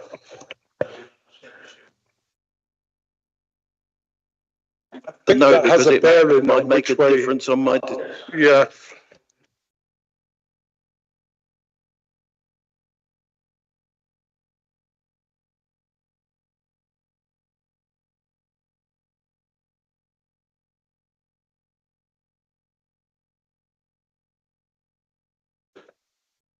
Councillor Brown, could you use your microphone, please? So first one was a sustainability statement to be submitted and approved by officers, which I think the developer is in agreement with. Second was a Grampian condition about sewage to be developed by officers. Third was a plan for employment of local labour, even if that had to be informative. And fourth, a prevention of construction traffic using the villages of Settington and Yep, please. So, Caspar, can I just ask? I've got all of that, and I thank you. Can I don't wish to sound facetious. What is a sustainability statement? Can you explain for the interest of? Essentially, what I want to see from the developer is a statement about how many properties have got electric vehicles on the roofs, whether they are going to use water bots, how many properties will have electric vehicle charging points, whether basically the points they've outlined in correspondence that they will do, yep. Plus the point made by colleagues over there about the water bot, just to basically work up a scheme to document what they've said they will do. Do we bring Alan in? I think so. Yeah. Sorry, because was this agreed with you as a planning officer? The upgraded item solar panels. So we've got the information in terms of the slide in the presentation that complies with building regs, yeah, which would tick the boxes for a long list of those sustainability credentials. But as it stands, we don't have a condition that would secure that as part of the planning permission, because that would be through the building regs process. I mean, it is perfectly normal, and I've done it on loads of other committees, to have a condition that a sustainability statement is submitted and approved by officers. I would just ask the officer to be a little bit more ambitious and to actually, to make sure the developer does what they said in public today they will do. That's all I'm looking to secure, what they've actually said in public they're willing to do, plus possibly the water. I'm getting a lot of notes. We're getting a lot of agreement. Alan, do you want to come in? Yeah, thank you, Chair. Yeah. The condition that requires the submission of that statement can be included. Yeah. Councillor Goslar, sorry. As we can't condition the speed limit outside the school, can we put a note of a clear want to see a safe school streets environment around wherever the school is sited? I think the policy is with highways at the moment that speed limits will be 20 mile an hour around school, but most of them have to go through traffic orders. So I don't know where we are on a new build school or a new area. Would it automatically be a 20 mile an hour? Yeah, I think at present, Chair, I think it would be dealt with as part of the planning permission as an informative with the Highway Authority to determine the final speed limit based on road safety audits, which would be required as part of the planning permission. But ultimately, in terms of the suitable speed limit, we would defer to a highways officer on that. Right, because normally we'd ask for some S106 money for traffic regulation orders. Yeah, thank you, Chair. We've within the section 106, there is I think it's £25,000 contribution towards the TROs.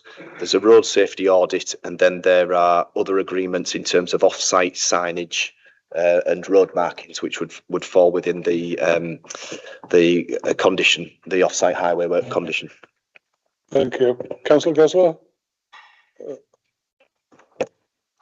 Okay, it's just that if we're creating something and placing a new school within a development site, I would want it at the very best environment in terms of road safety. And so whatever we can do to help achieve that in terms of a statement from the this committee, that's what I'd like to see. So you want it as an informative, because we can't really condition anything there. Is that all right? Yep. So you understand what you're trying to achieve and respectful of that, and understand why you're trying to do as well. I think it is a matter for that highways work, but we'll take it as an informative. We'll draw it to the intention of the highways department as well, and we will do what we can to action it. Thank you, Councillor Packham. Thanks, Chair. Just an observation to start with, and that is that interestingly, we're normally in committees where we're looking to ignore the responses of our consultees. We're told that we mustn't ignore them, and we certainly can't refuse something where an officer has said we should consultee has said we should approve it. Obviously, it doesn't work the other way around, so that's fine. We are where we are. I'm happy with Councillor Brown's suggestions. My only issue is this contribution, and I want to know whether or not that can be dealt with by the 106 agreement rather than through the SIL.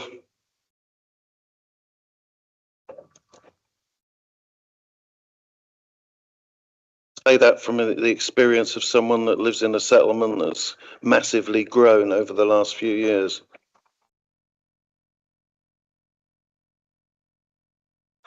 A number of things to think about there, Chair. Sorry, we're just talking amongst ourselves. First of all, we can't charge this for we can't double charge, so there can't be a SIL charge, and in relation to health infrastructure, and then also a Section 106 obligation requiring a contribution. Councillor Packham's quite right. It's quite common to see a specific sum of money cited in a Section 106 agreement following representations from the ICP. There's no reason why that shouldn't be done in this case, say that it would need to be netted off the SIL figure. The only point that I would make as well, and this may be relevant for present purposes, is that always in Section 106 agreements, there is a time frame within which that money will be spent. So the developer doesn't just hand over a lump of sum of money and then the council spends it at its leisure. It needs to be spent within a stated time frame. Normally it's 5 years, which is what we go for. If it's not spent within that period of time, then it goes back to the to the developer. That may be a factor we need to take into consideration in this case. I don't know, but the straight answer is, could we identify a figure based on the ICB representation and cite that as a planning obligation in the Section 106 agreement? Yes, we could do that. Thanks, Chair. And given that this is a 10-year development, effectively, there's no reason why that couldn't include a requirement that it has to be spent within 10 years. Right, Councillor Goodrick. Thanks, Chairman. Councillor Packham's quite right, and I did raise this about whether we'd consulted with Derwent Surgery and etc. I live not far from the settlement of Stamford Bridge, and it's expanded exponentially out of its reach. The situation at the doctor's surgery is they can't get appointments, they can't treat enough people. It is a ridiculous situation. We're going to put ostensibly 2,500 people onto this housing site. Where are they going to get medical services from if we don't expand the surgery? So I fully support what Councillor Packham said. In terms of the conditions I've proposed, I'd be prepared to add a fifth condition which didn't add extra but made it a Section 106. If that's moved it from a SIL to a 106. Yeah. The contribution. I'm getting nods on this side. So since we've got two motions, we would normally take the amendment first. Councillor Goodrick. Oh, Councillor Packer. We haven't got two motions because, as I said earlier, I wasn't sure that our deferrals were identical. So from my point of view, if we do what we've just discussed, I'm happy. Well, if Councillor Packham's happy, I've lost my seconder, so I will withdraw the deferral. I'm not sure how I'm going to vote yet. Thank you. So we've got one motion. Councillor Brown's motion. Yes, could you please just make sure everybody knows what it is? So in terms of the motion would be to approve, subject to the following changes or additions to the substantive motion. One would be the provision of a sustainability statement by the developer along the lines that Councillor Brown's articulated. The insertion of a Grampian condition relating to water infrastructure, as we've detailed as well.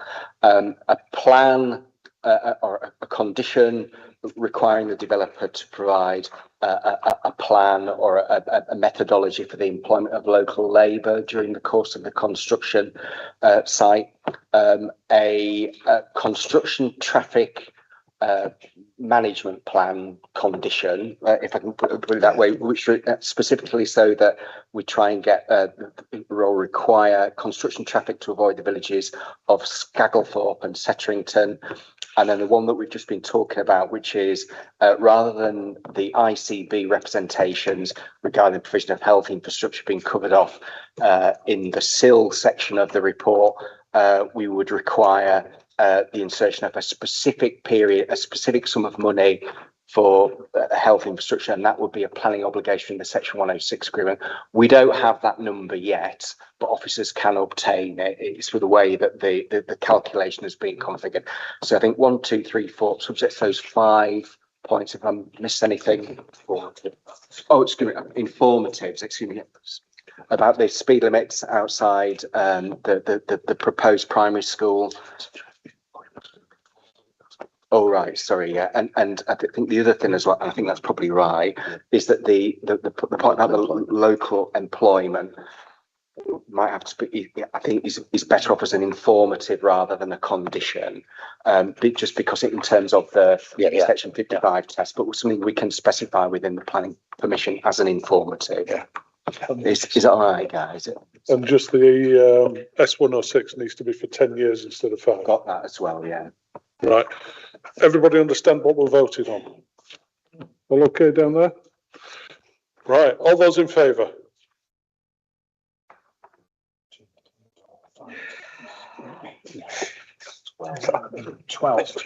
Thank you.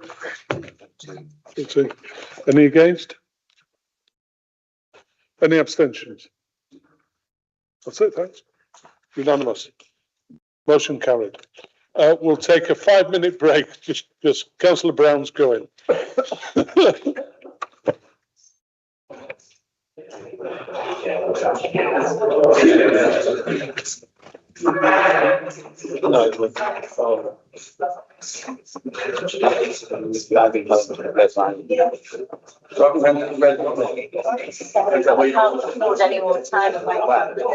the best?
on to agenda item number 5. To present, we've got Amy. Over to you, Amy. Thank you, Chair. Can everyone hear me? Yeah, afternoon now, everyone. So this is for an application for the extraction of sand and gravel from the new quarry, restoration of the site to agriculture and nature conservation using imported infill materials, together with the construction of a new access road, site offices and a weighbridge, and that's on land just off Broach Road in Hensall. The application is subject to three objections having been raised in respect to this proposal on the ground of a number of amenity and environmental concerns. The application is accompanied by an EIA and is therefore reported to this committee for determination. So we all want to cast our eyes on the presentation. This is the site location plan. Moving to an aerial view, you can see the closest properties there, 1 acre, which is approximately 150 metres from the site, the extraction site boundary, should I say, and Wood Cottage just over the road there as well. You've got the former Hensall Quarry to the north, and you've got the M62, which runs directly adjacent to the south.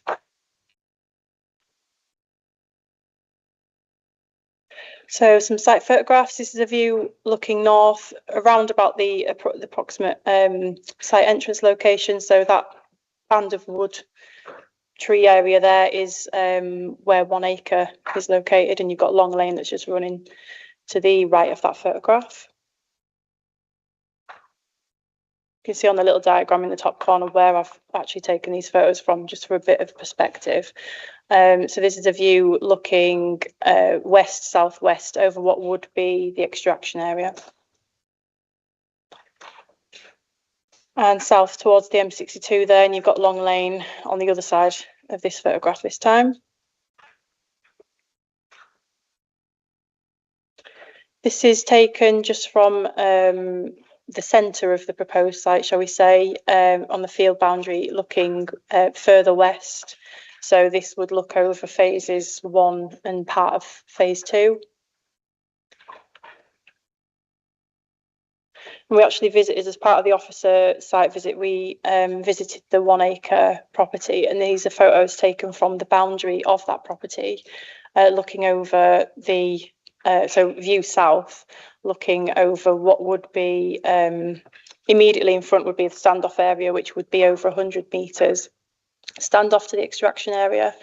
We've got another one, again, just looking slightly to the right of where the previous one was taken, a view southwest from the boundary of that 1 acre property. So a quick look at the proposed compound area. So again, you can see 1 acre to the north of that plan, and what would be proposed soil mounds, which would also act as an acoustic barrier, visual barrier. Like I said before, there'd be a standoff between the 1 acre boundary and the extraction area of over 100 metres. And you've got the site office, the weighbridge, bits and bobs there, just in the pink area there. So this is what the phasing is proposed to look like. So phase 1 furthest away from the site entrance and those local residents, directly south of what was the former Hensall Quarry.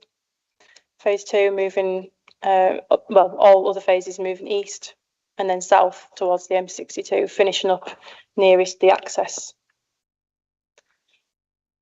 I won't spend too long on each of these phase plans, but it's just to show you how the phasing is proposed to move around the site. So the mineral would be extracted on a phase basis, and the restoration would then follow each of those phases. So to move to phase 2, you'll see as it moves into phase 2, the restoration would be begun to be undertaken in phase 1, and so on as we move through the site. So as we move to phase 4, phases 1 and 2 are already complete. Half of phase 3 is, being restored, and again, it's sort of following the tail of the extraction.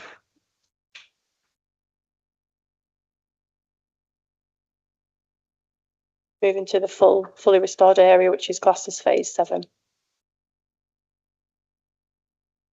just an illustrative plan of what the site would look like following extraction and restoration. I'll move on to the main considerations. So just briefly touched on before, just this morning we've received a third objection from the 1 acre property. So total objections received is now 3, not 2. That's the only update since the publication of the agenda. So the main considerations, the principle of the proposed development is considered acceptable in land use planning terms. It would provide an important and needed supply of sand and gravel to the area. There's currently an 8.5 million tonne shortage of sand and gravel in the southern area of the county. And this site would provide or contribute approximately 1.2 million tonnes of that shortfall towards meeting this significant shortfall in supply. The proposed location is considered appropriate due to its proximity to the local highway network, and with it being effectively a continuation of the former Hensel site, the operational measures of that former Hensel site would be carried across, such as dust, noise attenuation, vehicle movements around the site, things like that. And it should be noted that there were actually no complaints received for the duration of the life of that former Hensel site from local residents with regards to amenity or environmental issues. The proposed location is considered not to deviate away from the surrounding landscape and other mineral industrial sites which are within the immediate area. The proposed timescale of 14 years is considered acceptable and typical in nature for a site of the proposed size, with around about 2 to 3 years per phase proposed. The site would be operated under a phased approach, as I said before, with restoration following each phase of extraction. And once complete, the site would be restored to a mixture of pastoral, agricultural and ecological enhancement. The B&G on site would also be undertaken on a phased approach and would be secured by both conditions and a Section 106 unilateral undertaking. That would be for the monitoring fees of the B&G. Access to the site would be via Long Lane, as I showed on the plan. And upon leaving the site, the vehicles would generally turn left onto Long Lane and then left again onto Broach Road before joining the A19 Eggborough, which connects then to the M62. This would be the haulage route for the majority of both outgoing mineral and importation of the infill material. The Highways Authority is happy with the proposal and have asked for a number of conditions, including the implementation of the new access, visibility displays, wheel washing facilities and the construction management plan. With regards to the landscape and visual impact, it's considered that while introducing a change to the landscape, the change would be localised and would not be significant. And in the longer term, for the restoration of the site, which would be controlled by the conditions proposed, would be beneficial to the local area. The proposed restoration would return the site back to its current arable agricultural use and would comprise 19.94 hectares of arable field, new hedgerow along Long Lane, including hedgerow trees, new hedgerows and hedgerow trees planted along the existing northern boundary with Broach Road, and a new area of mixed scrub planting in the northern part of the site adjacent to Broach Road. In terms of ecology and biodiversity net gain, the proposal would deliver a 10.67% net gain for biodiversity, and that comprises 10.67% for habitat units and 52.78% in terms of hedgerow units. Policies within the Minerals and Waste Joint Plan support development that achieves B&G through design with appropriate mitigation measures, and those which are positively restored to a high standard and in a progressive way where possible. The NPPF also supports proposals that provide for restoration and aftercare at the earliest opportunity to be carried out to a high environmental standard and which can be controlled through conditions. And given the scale and proposal and its location, it's considered that the local character of the area would not be adversely affected. It's considered, therefore, that whilst the proposed development is for a new standalone quarry, the landscape would not so be affected and would be protected by the proposed landscape measures as part of the operational life of the site and the restoration proposals. Other consultation responses that we've received have all been positive or have been brought to a positive conclusion. That's including Ecology, the Environment Agency, National Highways and Natural England. A number of conditions have been proposed to mitigate the various environmental matters, including noise, dust, flood risk, highways, landscape and ecology. And to conclude, the application, along with the supporting documents and additional information, has been assessed, and it is considered that the proposed development would not have an adverse impact on the local amenity, landscape, ecology, local highway network, water environment, historic environment, or public rights of way. Although the proposed development would lead to a change in the landscape, it's not considered to be significantly material so as to would outweigh the benefits of the proposal. And furthermore, the proposed planting would introduce features appropriate to the surrounding location and would enhance the natural environment. It's therefore considered that any potential impacts on the environment can be controlled and addressed through the imposition of appropriate planning conditions, and this would ensure that the council can control and monitor the site. The development is supported by local and national policies which comprise the development plan, and it's therefore recommended that planning permission be granted subject to the proposed 45 conditions and the prior completion of a section 106 to secure the monitoring fees for the BNG. Thank you very much. We have two speakers on this item. The first is Mr. Kendall. Would you like to join us at this microphone? You have 5 minutes, sir. Mr. Chairman, thank you. I've got 3 objections. When I bought my property in 1992, it was a very rural place to live. But since then, they've opened an aerodrome up what was Second World War and made it into a trading estate. The vehicles that come down my road, Long Lane, to the A645, which will be most impacted property on this mining place, I can't get out of my gates anymore for wagons. I need a side entrance, which I've got planning permission for, but it needs opening up. I need a drop curb putting in, and I can use that, which is more safer for me and my daughter. That's one of the main things I've got. The second one, where they're putting the muck spoil, it's surrounding my house, the bungalow on 1 acre, and I live 2 metres below that field that they're showing on the plans. I live 2 metres below, so it will block my light out where it is. I'd like it moving farther up the field to possibly number 5 extraction plant, out of my way, plus the fact the prevailing wind blows that way and it'll blow the muck stack over onto my property and me. I have COPD myself, so I would like that moving if it at all possible. I'm not here to stop the generation going ahead.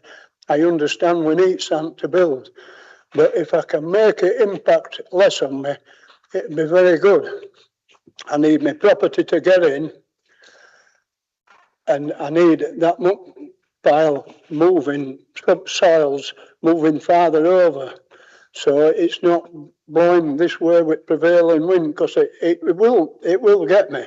Because when they opened the other quarry up at Ensel, they were all on my windowsills, it were all red sand on the morning, very fine dust, but it was there. It's airborne, unless it's raining.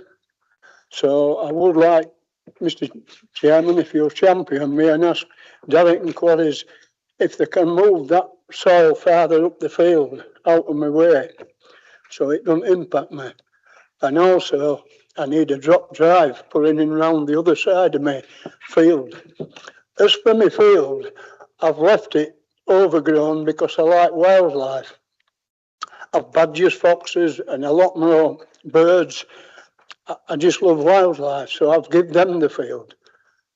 I'm retired, I don't need, the money, so birds and wildlife has got my field. But if you can help me with that, Mr. Chairman, and ask Darrington Quarries if I can do that, I'd be very appreciative. Thank you very much. All of you. Thank you. Any other points you need to make? Oh, go on, I don't know how long yeah. I've got on it. Just adding to that, when my dad said that when it's raining, it comes through. I know Darrington Quarry said that they'll water it, but it's still an eyesore for our property. Because our window, we've got big windows and it looks directly there. And it's when we look out at windows, we see spacers and little rabbits, and it's just, yeah, if you could move it, would be good, if possible. Right, thank you very much. That's all I've got to say. Thank you. Thanks. The next speaker is Mr. Thistlethwaite. Thistlethwaite. You've also got 5 minutes. Whenever you're ready. Thank you. Good afternoon. Thank you for the opportunity to speak to the committee today in support of this application. I'd like to start by extending my thanks to the planning officers for their continued engagement and professionalism throughout the determination of the application. The level of technical scrutiny and balanced consideration that's been applied to the application has been both thorough and fair, and we are grateful for the recommendation that's in front of you today. The proposal relates to the extraction of sand and gravel that lands south of Broach Lane, and it's been brought forward to meet a clear and demonstrable need for the specific type of aggregate within this southern part of North Yorkshire. As members will be acutely aware, sand and gravel are essential components in the delivery of housing, transport infrastructure, commercial development and wider economic growth. Securing a steady, sustainable local supply is therefore critical, both to reduce the reliance on distant imports and to ensure the future growth across the county can continue to be properly supported.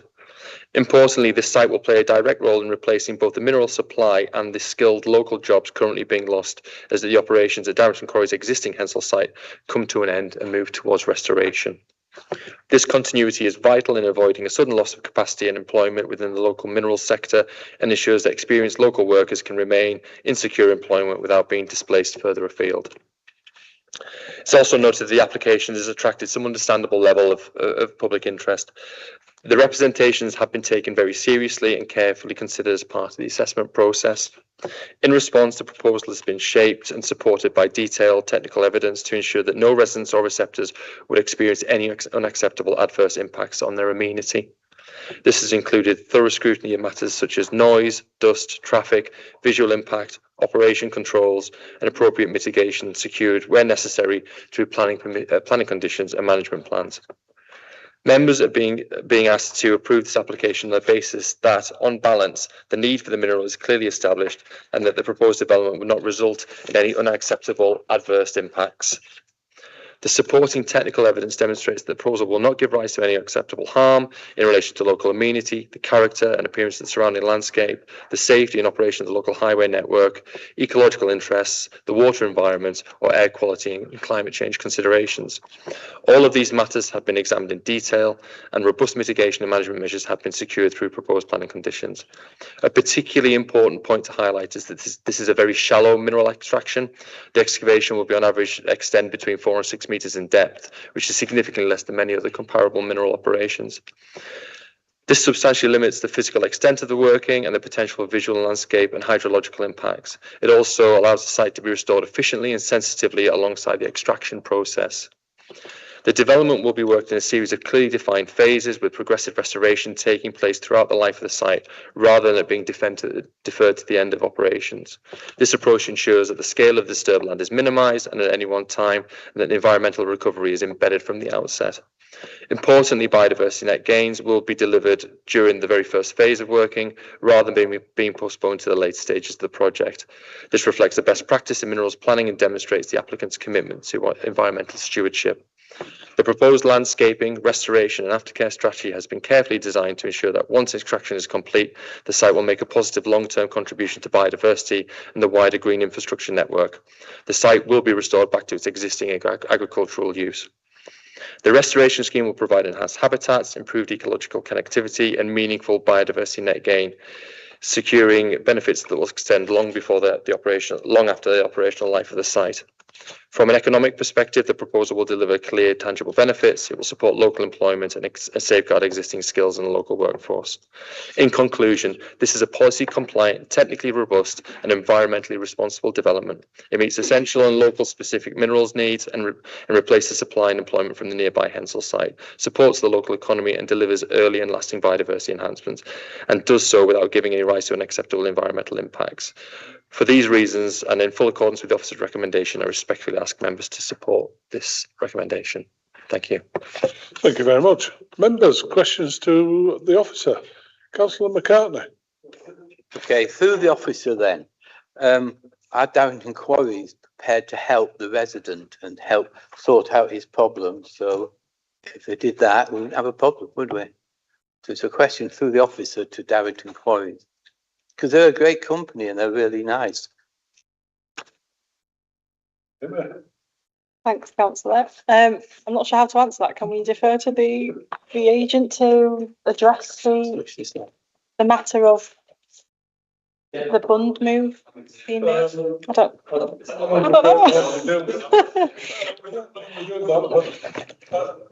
It's been asked before. It was asked during the application process, and we did go away and consider it. But the bund's not only there as a storage area, but it's there to act as a visual and noise attenuation to some respect. So moving it away from that property may affect the level of that attenuation. What about the issue with this access, this that this man's got? Okay, I thought you were looking at me. Are we going to jump all over on this one? I'll get to you. Councillor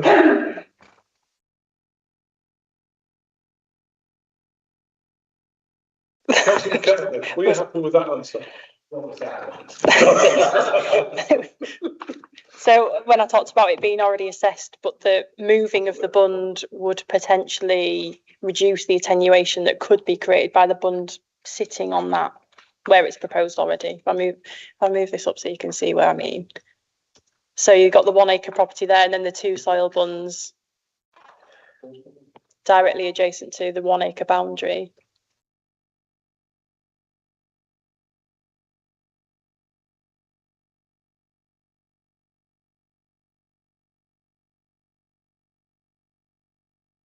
I was hoping for a little planning gain, and that this wonderful company can go and help this guy out with the other issues he's got. Maybe floating, you know. Well, they're great. They've got quarries all around my area, and we never have any problems with them. And that makes them a wonderful company.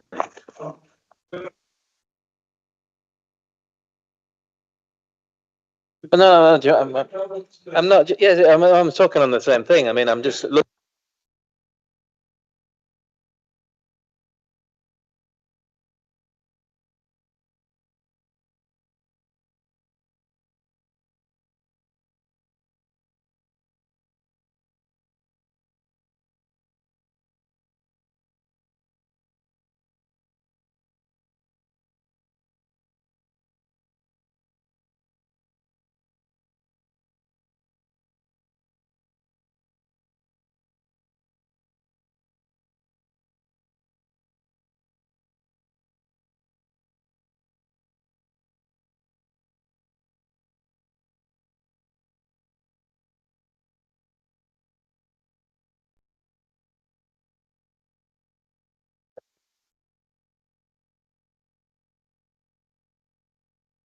I think we're in a bit of a pickle here, members, because it's not for the local planning authority to seek those issues if we think they are not material to the assessment and determination of the planning application.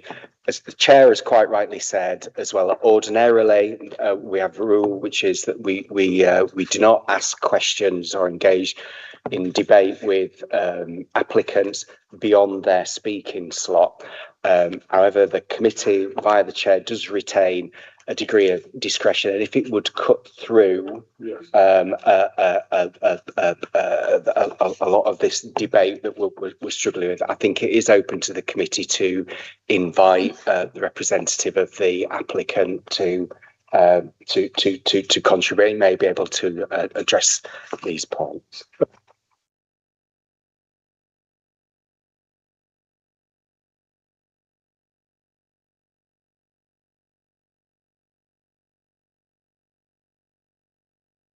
Okay, thank you, Chairman. Forgive me, but I'm not as familiar with this area as I usually am with other areas. My questions revolve around the access routes for the HGVs to go away from the village and onto the M62, etc. And I also wrote down here, how is Little Heck Farms affected? So thank you for coming, because that was one of my concerns that I've picked up from the presentation. So I just need to understand how the traffic will move, and because I've come across this in other quarry applications, and forgive me, I'm not doing your company a great disservice, but I'd like to think we can prohibit HGVs from the village of Hensall itself, and whether that should be a condition. No? No, but that's fine then. I won't bother then, John. That's absolutely fine.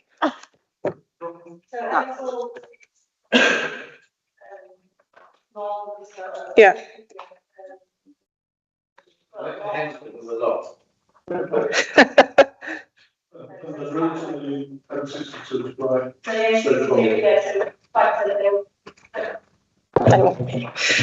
Turn left out of the site onto Long Lane. They'd come from Long Lane again left onto Broach Road and follow that main road, which is a main road, a busy main road, through to would it be Eggborough and then onto the A19, which would then feed onto the M62. So it's quite an already it's an established route. Okay, thank you. So there's no need for them to go into the village? No. That's lovely. Thank you very much. Councillor Packard. Yeah, thanks. I appreciate the screening issue of the topsoil and subsoil heaps, but I'll be honest, I think it wouldn't be unreasonable to expect there to be some sort of standoff from that boundary. It's right on that property's boundary. You know, you may tell me that actually because of the shape of the mounds and so forth, it's not going to be a problem. But I think it would concern me if I was going to have something that close to my boundary. And I wonder why it had been chosen not to be stood off a bit at least. Thanks, Councillor. So as you can see from this plan, I know it says there 30-metre standoff, but that's in relation to the access road. But the actual standoff, the closest point from the 1 acre property to the extraction area, which the closest would be that top edge of phase 3, would be over 100 metres standoff from the property's boundary. Area, I'm interested in the piles of subsoil and topsoil. The buns, right, okay. I think that's what we were discussing earlier as to whether that could be amended in some way. We'll come back to that still. That's all right. Thank you, Chair. Mine goes to, it's a similar question to the issue that Councillor Lee was raising. I can see that as part of condition 13, we're suggesting we're requesting a visibility display to be installed at the entry point to the quarry. Looking at the map, if I've interpreted it correctly, that's not far from the entry point to the objector, who's the gentleman who's joined us today's property. Could we ask that a visibility display is also put on that point as well as part of condition 13? Do you mean the point of Mr. Kendall's property, like his driveway entrance from Long Lane? Mm-hmm.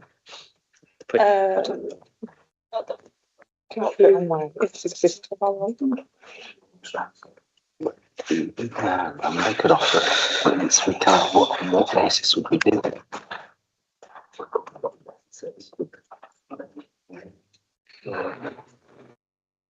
David. Yeah. I think we'd be potentially struggling to require that, be deeming that as necessary to the grant of permission and therefore an appropriate thing to condition. So that would be my on the hoof advice on that one. Thank you, that's why I asked. Thank you.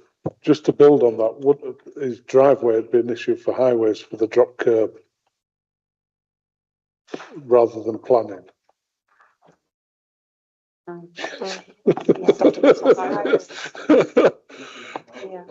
Yeah. Yeah, I just wondered if we could perhaps hear from the applicant, if they're willing to help him out with the drive, etc. Yeah, perfect. Okay. I think I put it down as being a good name. Yeah, Amy.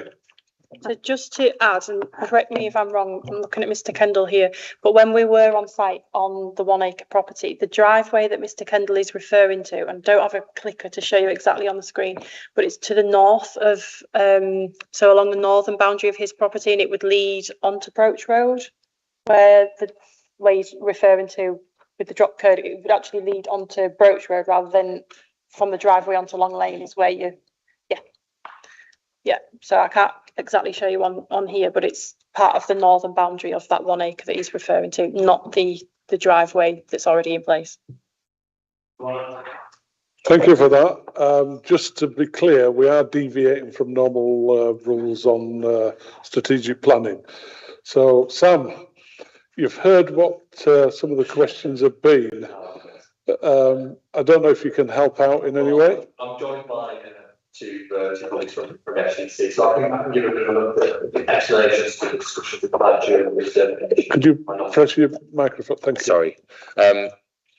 Yes, I'm joined by two guys here from FCC who may be able to join in as well. But the issue about the location of the mound was discussed during the determination of the application, and it's particularly when you're looking at mitigating noise impacts in particular, you either go close to the receptor or close to the noise source. And because the noise source is moving throughout that phase in the life of the development, to provide the best protection that we can do to the property, the decision was made to move the bund as close as we can do really to the property to provide as much protection as we can do. And that was the justification for doing it. The property itself is, as Mr. Kendall has described, it sits quite low down below the surrounding area. So there is already a 2 metre drop from their property to the edge of the red line site boundary, and that is well away from the excavation area.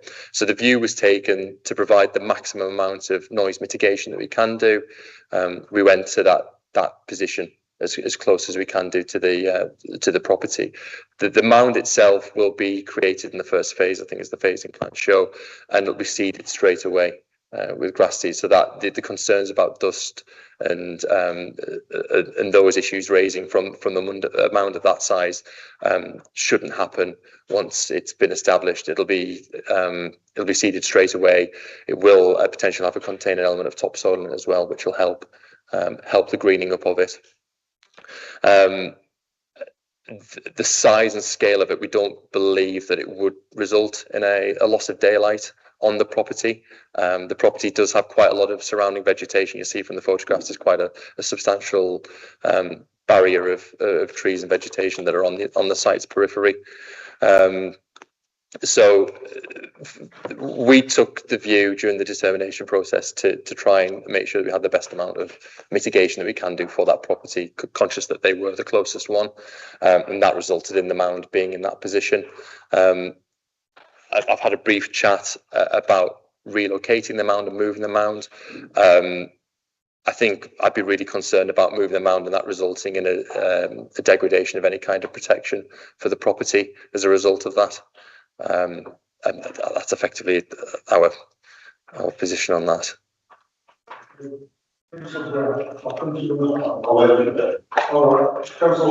What about the drive issue? Is it? Yeah. Just highways. No, we can't ask them. Say, I'm asking if they're willing to do it.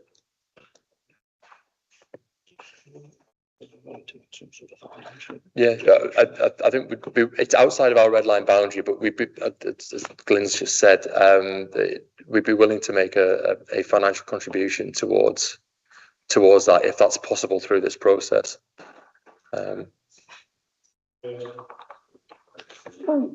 Yeah, well, I hear what you say. I think, and that's noted.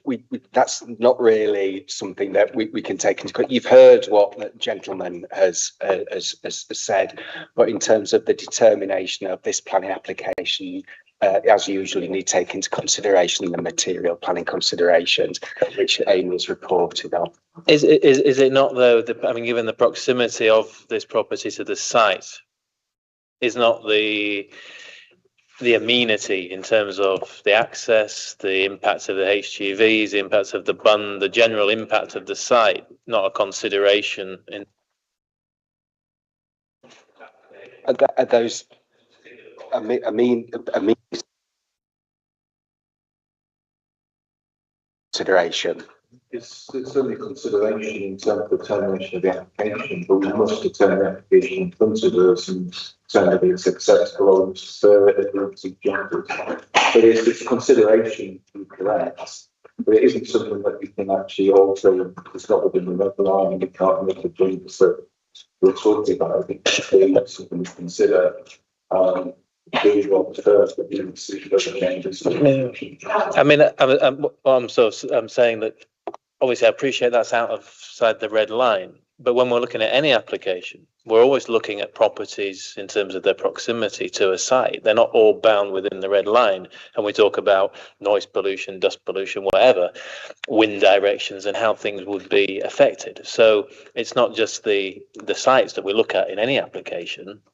We look at the surrounding area, the impact and the mitigation. So I'm looking at this house here, which seems to be one of the only properties in proximity to the site.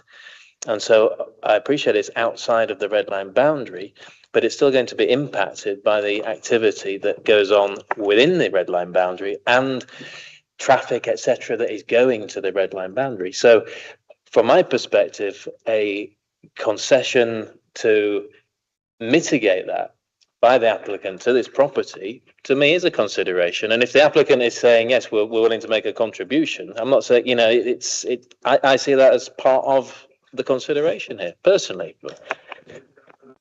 We can't condition it as part of this application. I mean, Glenn's already said that it could be an agreement between the applicant and, so that's, I'll bring in Caroline Goodrick, please. Can we put this as an informative that Darrington Quarries will be a good neighbour and deliver this for this farm? Can we do that as an informative? Because Councillor is quite right. We need to consider the impact on this property. I would be very concerned if we didn't consider this impact. And I wrote it, I'm not familiar with the area, and the first thing I wrote on here was, how is Little Heck Farm affected? And I don't know this area very well, so that was the immediate concern. We've heard from the objector. He doesn't object in principle, he just wants something sorted out so that he can carry on living in his property and enjoy his property. So why can't we just do this as an informative, that there's an agreement from Darrington Quarries to sort this out, and then it's all sorted? I'll bring in Martin Granger, please. So Councillor Lee and Councillor Goodrick are right. We do need to consider the impacts on residential amenity of what's proposed, but we must also consider the application in front of us and whether we wish to approve it or not within the context of what's there. If the residential amenity impacts are too great as it currently stands, members could defer the application and we could see changes to the application. If we believe it's acceptable, we can go forward subject to condition, but we must, while understanding the sympathy and understanding the appropriate consideration of residential amenity, we must deal with the application that we've got. Could we not approve it subject to an agreement to put the driveway in? No, right, that's a no. We'll move on. Councillor Peacock, and then I'll come to Councillor Brown. It's just a question. We're doing phase one, and phase one is near this property. Pardon? The other end. It's at the other end, but the bund is going to be. It's not the phase one. No, the phase one, the bund is going to be created on phase one, outside Mr. Kendall's property. That's what I was referring to. So the bund would be created at the same time as that phase one would commence. Then the other question is, when you said that after phase one has been extracted, immediately they go then to put it all back to vegetation. Isn't that what you said? Weren't you going to restore it before you moved on to phase 2, you're going to restore. It's progressive. It's so as they move through the site, the restoration follow. So it wouldn't immediately be, because there's a lot of imported material to come in. They are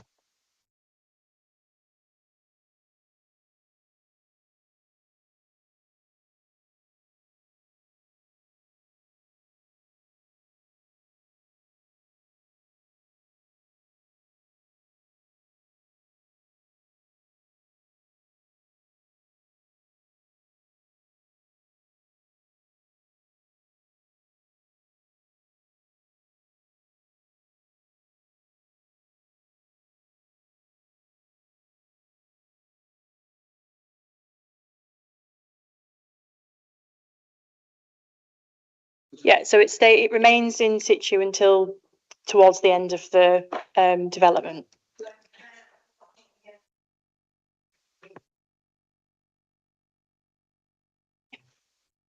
Councillor Brown. Yeah, just looking for ways out, because I think deferring this is over the top, and saying it's fine and we don't give a damn about the resident is over the top.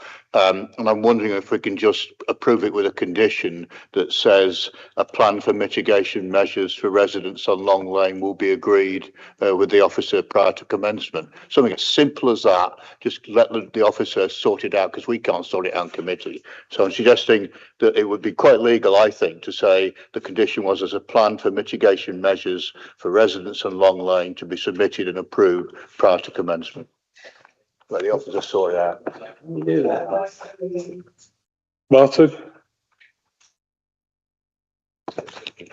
I think that subject to any views from Glenn, I think we could certainly consider that as a potential way forward. But I do have some concerns in terms of dealing with the application and not being clear. What?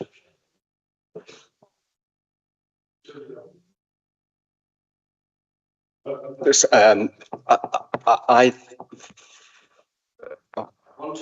mitigation that we're talking about, because the applicants responded to concerns which were raised regarding the employment. So, you know, that we have some additional information about, but that's the question: is that acceptable? What's the need moving back? Is it? Which isn't something that we can concentrate or concentrate to council opportunity to move my way forward tonight. We've heard what's being said and community. I suppose it's a matter between the applicant and the gentleman who's made representations. But if we want some wider range in terms of the fund and its location, that still has to impact on the overall scheme. I think that's more significant. I think all my motion does is to ask the officer to negotiate what is most negotiable, most reasonable, and achieve the best compromise that can be done. And it's not telling you what that compromise is in advance. Thank you. Councillor Packer. Thanks, Chair. I'm going to be blunt. I think the explanation about the bund given by the applicant is valid. I think I'm happy with that it'll be grassed, that it'll be in the best position to attenuate any disturbance. With regard to the drive, I'm sorry to say that I don't see how it's related to this planning application. That being the case, I'm not sure what condition we can put on that would relate to that. I don't think it's within our gift. I think it's a matter for between the neighbour and the company. And from what we can gather from the company, they're prepared to discuss it. So I think we just leave it at that. I don't think we can get involved. Legally, I mean, we might want to, but I don't think we can legally. And highways, it's between the three of them. Andrew Lee. Yeah, I think the issue of the bund is, for me, it's okay. It's been clearly explained. So I won't suggest moving the bund, but I think we can get bogged down in bureaucracy. It is bureaucracy. We're getting too hung up on things. I think Andy has made a reasonable suggestion there. And I will go back to, you can say that it's not part of the application, but in my view it is, because this property is very close and it's being impacted. It is. It doesn't matter if it's not with a red line boundary. Oh, okay. I'd take my opinion. Councillor Packham has his. What I'm trying to get at here is financial contribution to assist this property in mitigation. And I think that should be in some way acknowledged. And, I would say that they've come here, this gentleman has made this commitment in a public meeting. I fully expect him that he will honour that commitment. And I appreciate that it is a bit of a negotiation between the neighbours.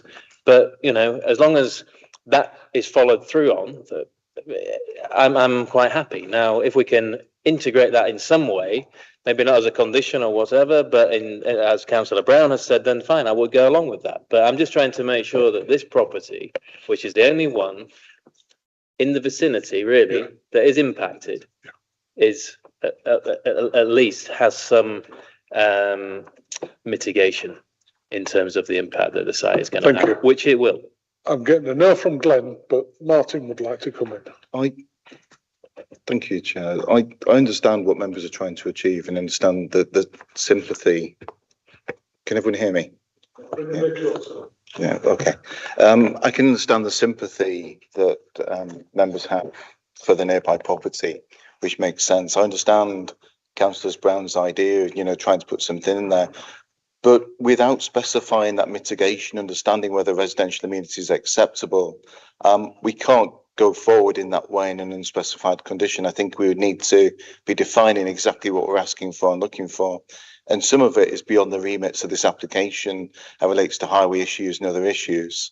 So whilst I agree that deferring it seems a little heavy, but if we're not content with the application in front of us and we have some concerns with it on residential amenity grounds, we either take it away and look at those, or we look at the acceptability of what's there. But in making a decision, we need to understand the decision we're making, and a loose condition, whilst looking at it as accepting that we're trying to do something practical and positive, a loose condition that doesn't specify that mitigation isn't somewhere that I think we can go, unless Glenn has an opposite view from a legal perspective, but I hope he doesn't. No, I don't have an opposite view. I should add, this is my last planning committee, actually. So this is valedictory.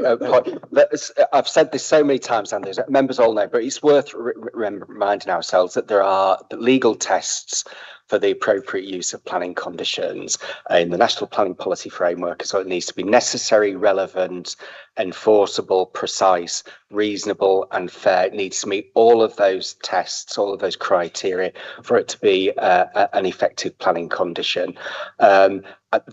Some of what we are talking about doesn't meet those tests, is my advice to this committee. If you had concerns about the bund, about dust, about noise, that would be very different.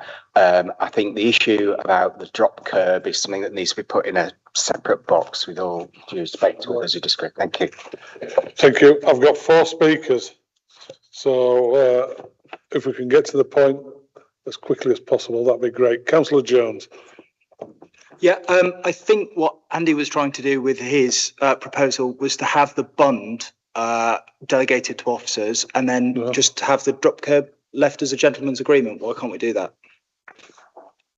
I'm not sure that's where we read. The bund is immovable by the sound of it because of several reasons. The reasoning be that if we move it, there'll be an impact because of sound. I don't know, Andy. I'll come to you instead of moving on to the other. Andy's losing. I was trying to avoid being clever. I was trying to avoid making it simple. So the condition was that they submitted a plan, and the officer just said yes or no to the plan. That's a reasonable condition, I think, that they submit a plan, and the officer's in control of whether the plan is reasonable, and we don't have to be too clever here. I think just to answer that, we already do think it's acceptable. Otherwise, I'd have come to you with something else today. As Sam has also said, you know, the bunds are there. They're chosen in that location for a reason. They'd be seeded up as soon as they were put in place to avoid those dust issues. And yeah, as far as an officer view, we think that what is put in front of you today is acceptable. Thank you. Councillor Goodrick, I'm going to keep moving. Yeah, thanks, Chairman. I accept entirely what the officers have said and what Glenn said from the legal advice. But do you know what? Do you think we could get a little bit of common sense in this room?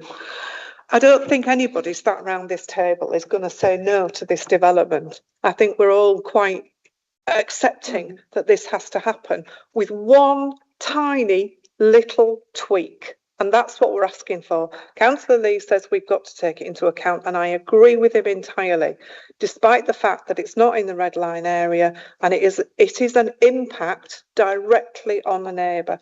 We just need to deliver this. So my suggestion is that in principle we all agree and we delegate that decision to officers, but let's go away and work out what we can do with the kindness of the company to deliver this driveway access away from the access for the quarry. I just think we just need to get a little bit of common sense in the room. I'm really sorry. Councillor Swanwick, please. Thank you, Chair. I tend to think we're probably all of one mind on this matter, that we actually want to find a solution for the gentleman so that he can enjoy the use of his property, watch the rabbits and the badgers and the hares, etc. And I have to say my heart goes out to him. If in any way that is impeded by creating this big mound, then there must be a solution to that. But I don't think we're going to find the solution in this room now. That's very clear. We have various obstacles to overcome. So I think my proposal is that we defer it until the next meeting. We have meetings every month. It's not a long decision necessarily.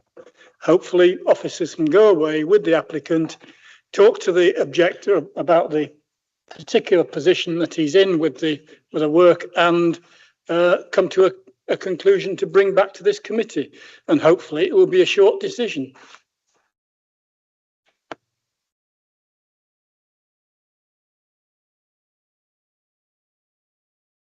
I was just looking for a nice company to be nice to somebody who lives near where they're going to be developing. And I don't think we need to condition it. And I'm happy to hope that they will work with the resident and come to some sort of agreement that just happens. I don't want to defer this. I think that we want to give them the planning permission to get on with it.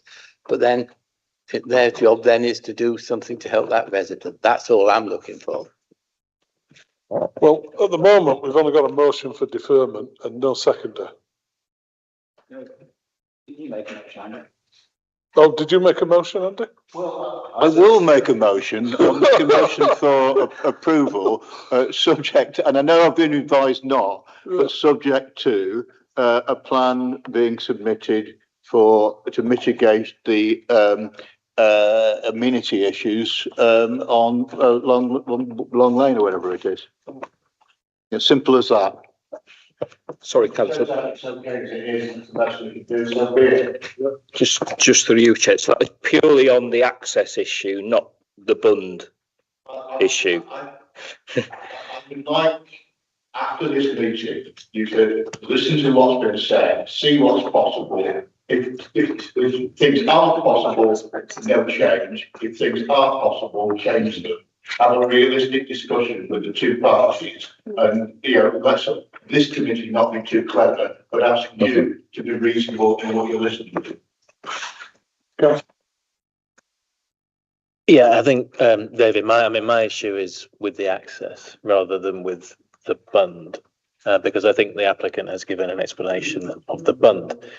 What I am, I go back to the point I'm supporting, again, what Caroline Goodrick has said, that I believe that this is material. I think the impact on this property's amenity is material to the consideration. That's my opinion. And I think we need to try and mitigate the impact of the development. And so you have to look at the plan, you have to ask the questions. The issue of the bund has been explained. I can accept that because I think the benefit of the bund where it is far outweighs any suggestion of moving the bund. But I think on the issue of the access, that is a definite impact of the development. And I welcome the comments from the applicant who said they will be willing to make a financial contribution. As was, what does that mean in reality? I don't know what the cost of this access might be, but I'm just keen to ensure that that property does have some mitigation in terms of the impact of in terms of the access and any inconvenience of the traffic or anything like that, and that it is catered for, as the applicant has said they are willing to do. So that's that's where I'm coming from. And if we feel it can be done through a gentleman's agreement and that's strong enough, well, okay, that's one thing. If, as Martin has said, it might be better to defer it to hammer down the fine points on that, then okay, I'll go with that. I prefer to do something today rather than defer it. Yeah, as something is on the table, and we seem to have, an agreement here that, a contribution can be made, I would like to think that we, as a committee, looking after the interests of businesses, yes, but also the residents of the county, should try and, ensure that offer is sort of baked into what we're doing in some way. Thank you for that. But technically, it's out of our gift. So, Councillor Jones and then Councillor Peacock. Yeah, sorry, just to disagree with Councillor Lee, really. Actually, my problem is with the bund. I think it's too close to the property. There is a big standoff between phases 3 and 5 and the property edge. And I see no reason why the bund cannot be moved further back by agreement with the applicant and the resident. So are you seconded one of the motions? And if so, which one? So that I actually have a clue. I will second Andy's. I think on the understanding that that's basically what you're arguing, yeah. Right. Councillor Peacock. Yeah, in another place where I sit on a planning committee, over the years, what was often said was that if the committee is minded to pass, wants something, if it's sense that the committee is wanting something, they always use the word minding, then it was up to all of a sudden, it was up to the officers to find that route. And that's what happens in another place, that when the committee is minded to do something, which I think, sensing we're all doing it, it's at that point the officers don't say, well, that's what we decided before. Instead, we look to find the solution. And I think Andy has proposed the correct thing. So go away and find the solution. Thank you.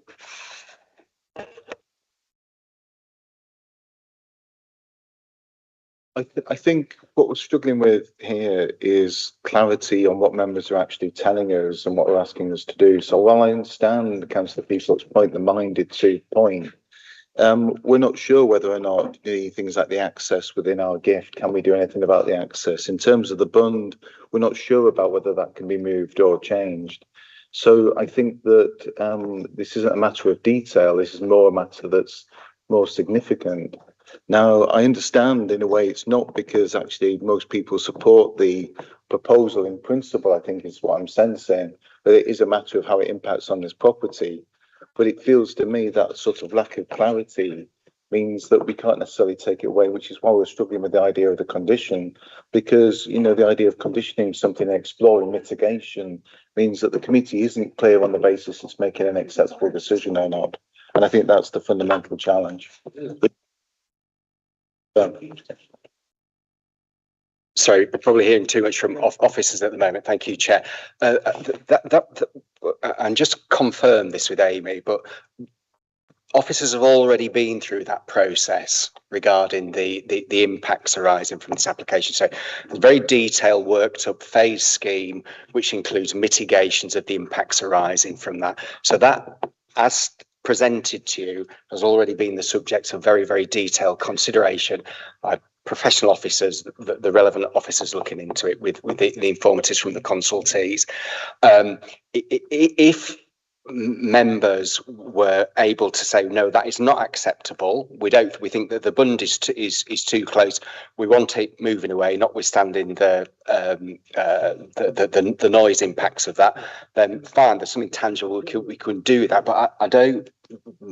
Amy, tell me differently. But I think we would just be repeating a process that we've already been through. Councillor Lee.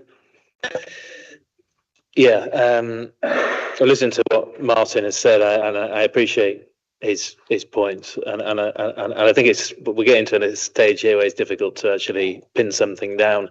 And if it needs to be firm and it needs to go away and have a look at it, then I don't think there's any option here other than to say, I'm 99% in favour of the application, but I'm concerned about this property, and until this is thrashed out, I would back Councillor Swanwick and I would defer it, pending discussions with the applicant, with and officers and the resident of this property in terms of the access. And if Councillor Jones is concerned about the bund, well then he can add something to the deferment proposal.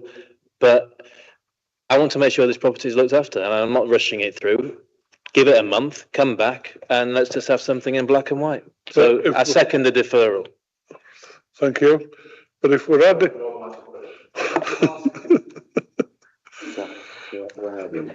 You're asking me, Councillor Goodrick. Well, I'm going to agree with Councillor Lee. I think we have no alternative but to defer it. I accept the officers have given us a very professional opinion. I accept that probably most of the committee are 99% sure that this is the right scheme and we should pass it. But I agree with that, Councillor Lee. There is an impact on this resident, directly on this property, and we need to sort it out. And if we just went with the officer's view, why have we got a committee? I'm sorry, we're here to raise the issues as we see them, and that's what we're doing. So I'm absolutely in agreement that it should be deferred. Councillor Packham. Thanks. I think the only way forward is going to be to defer it. I think all I would say is I think we need to be prepared for the fact that the officers might come back with exactly the same recommendation on this application. Thank you. So the motion is, I've forgotten whose motion it is. Councillor Swanwick. What was the motion? For reasons. So we've got deferment to consider the access. I think it needs to be clear. Yeah, I think it needs to be clear, because what we're saying here is, based on what we've heard today, that the impact on this property, some of us feel that is not sufficiently mitigated based on what is in front of us. Now, I'm concerned about the access. I'm less concerned about the bund. What we've heard today is an assurance from the applicant to the resident of this property that they're willing to make a contribution in terms of the access. And I want to make sure that that is explored, because I am concerned about the impact of this application on the access, on the current access to this property. So I think that the suggestion of the drive, the drop curb is mitigation for this property in terms of the impact that this development is having.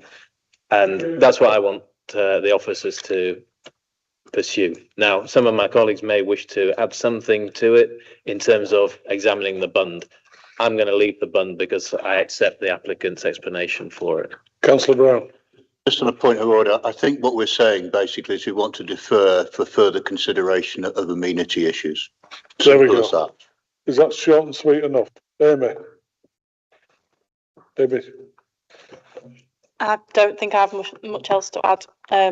Like Councillor Packham said, potentially be prepared for us coming back with exactly the same as we are now. We have discussed at length when this was raised in the initial objection, the bunding positions, and the applicant went away and went over alternatives, different considerations, and still came to the same conclusion that we have in front of us now. So I can't see that changing again. Yeah, as I say, I'm not talking about the bund, I'm happy with the we bund, know I'm talking that, about the Councillor access, so let's yeah. just address that we're going to discuss the And access. it's all included in loss of amenity. Councillor Swanwick and then Yvonne. I'm not going to repeat the wording. I think you've got it there. It's deferral subject to consideration of the amenity of the particular resident. I think it means that what will happen after this meeting is that the applicant and officers will sharpen their pencils and come up with some way of sorting this out. I don't necessarily assume that officers will come back to us with the same proposal. Thank you. Councillor Peacock. Well, it's just the fact that we could have actually refused it today based on material consideration that it's affecting residents nearby and their amenities. That is a material consideration, and that needs to be considered as everybody goes away today. Thank you very much. We have a motion to defer and to consider loss of amenity. All those in favour?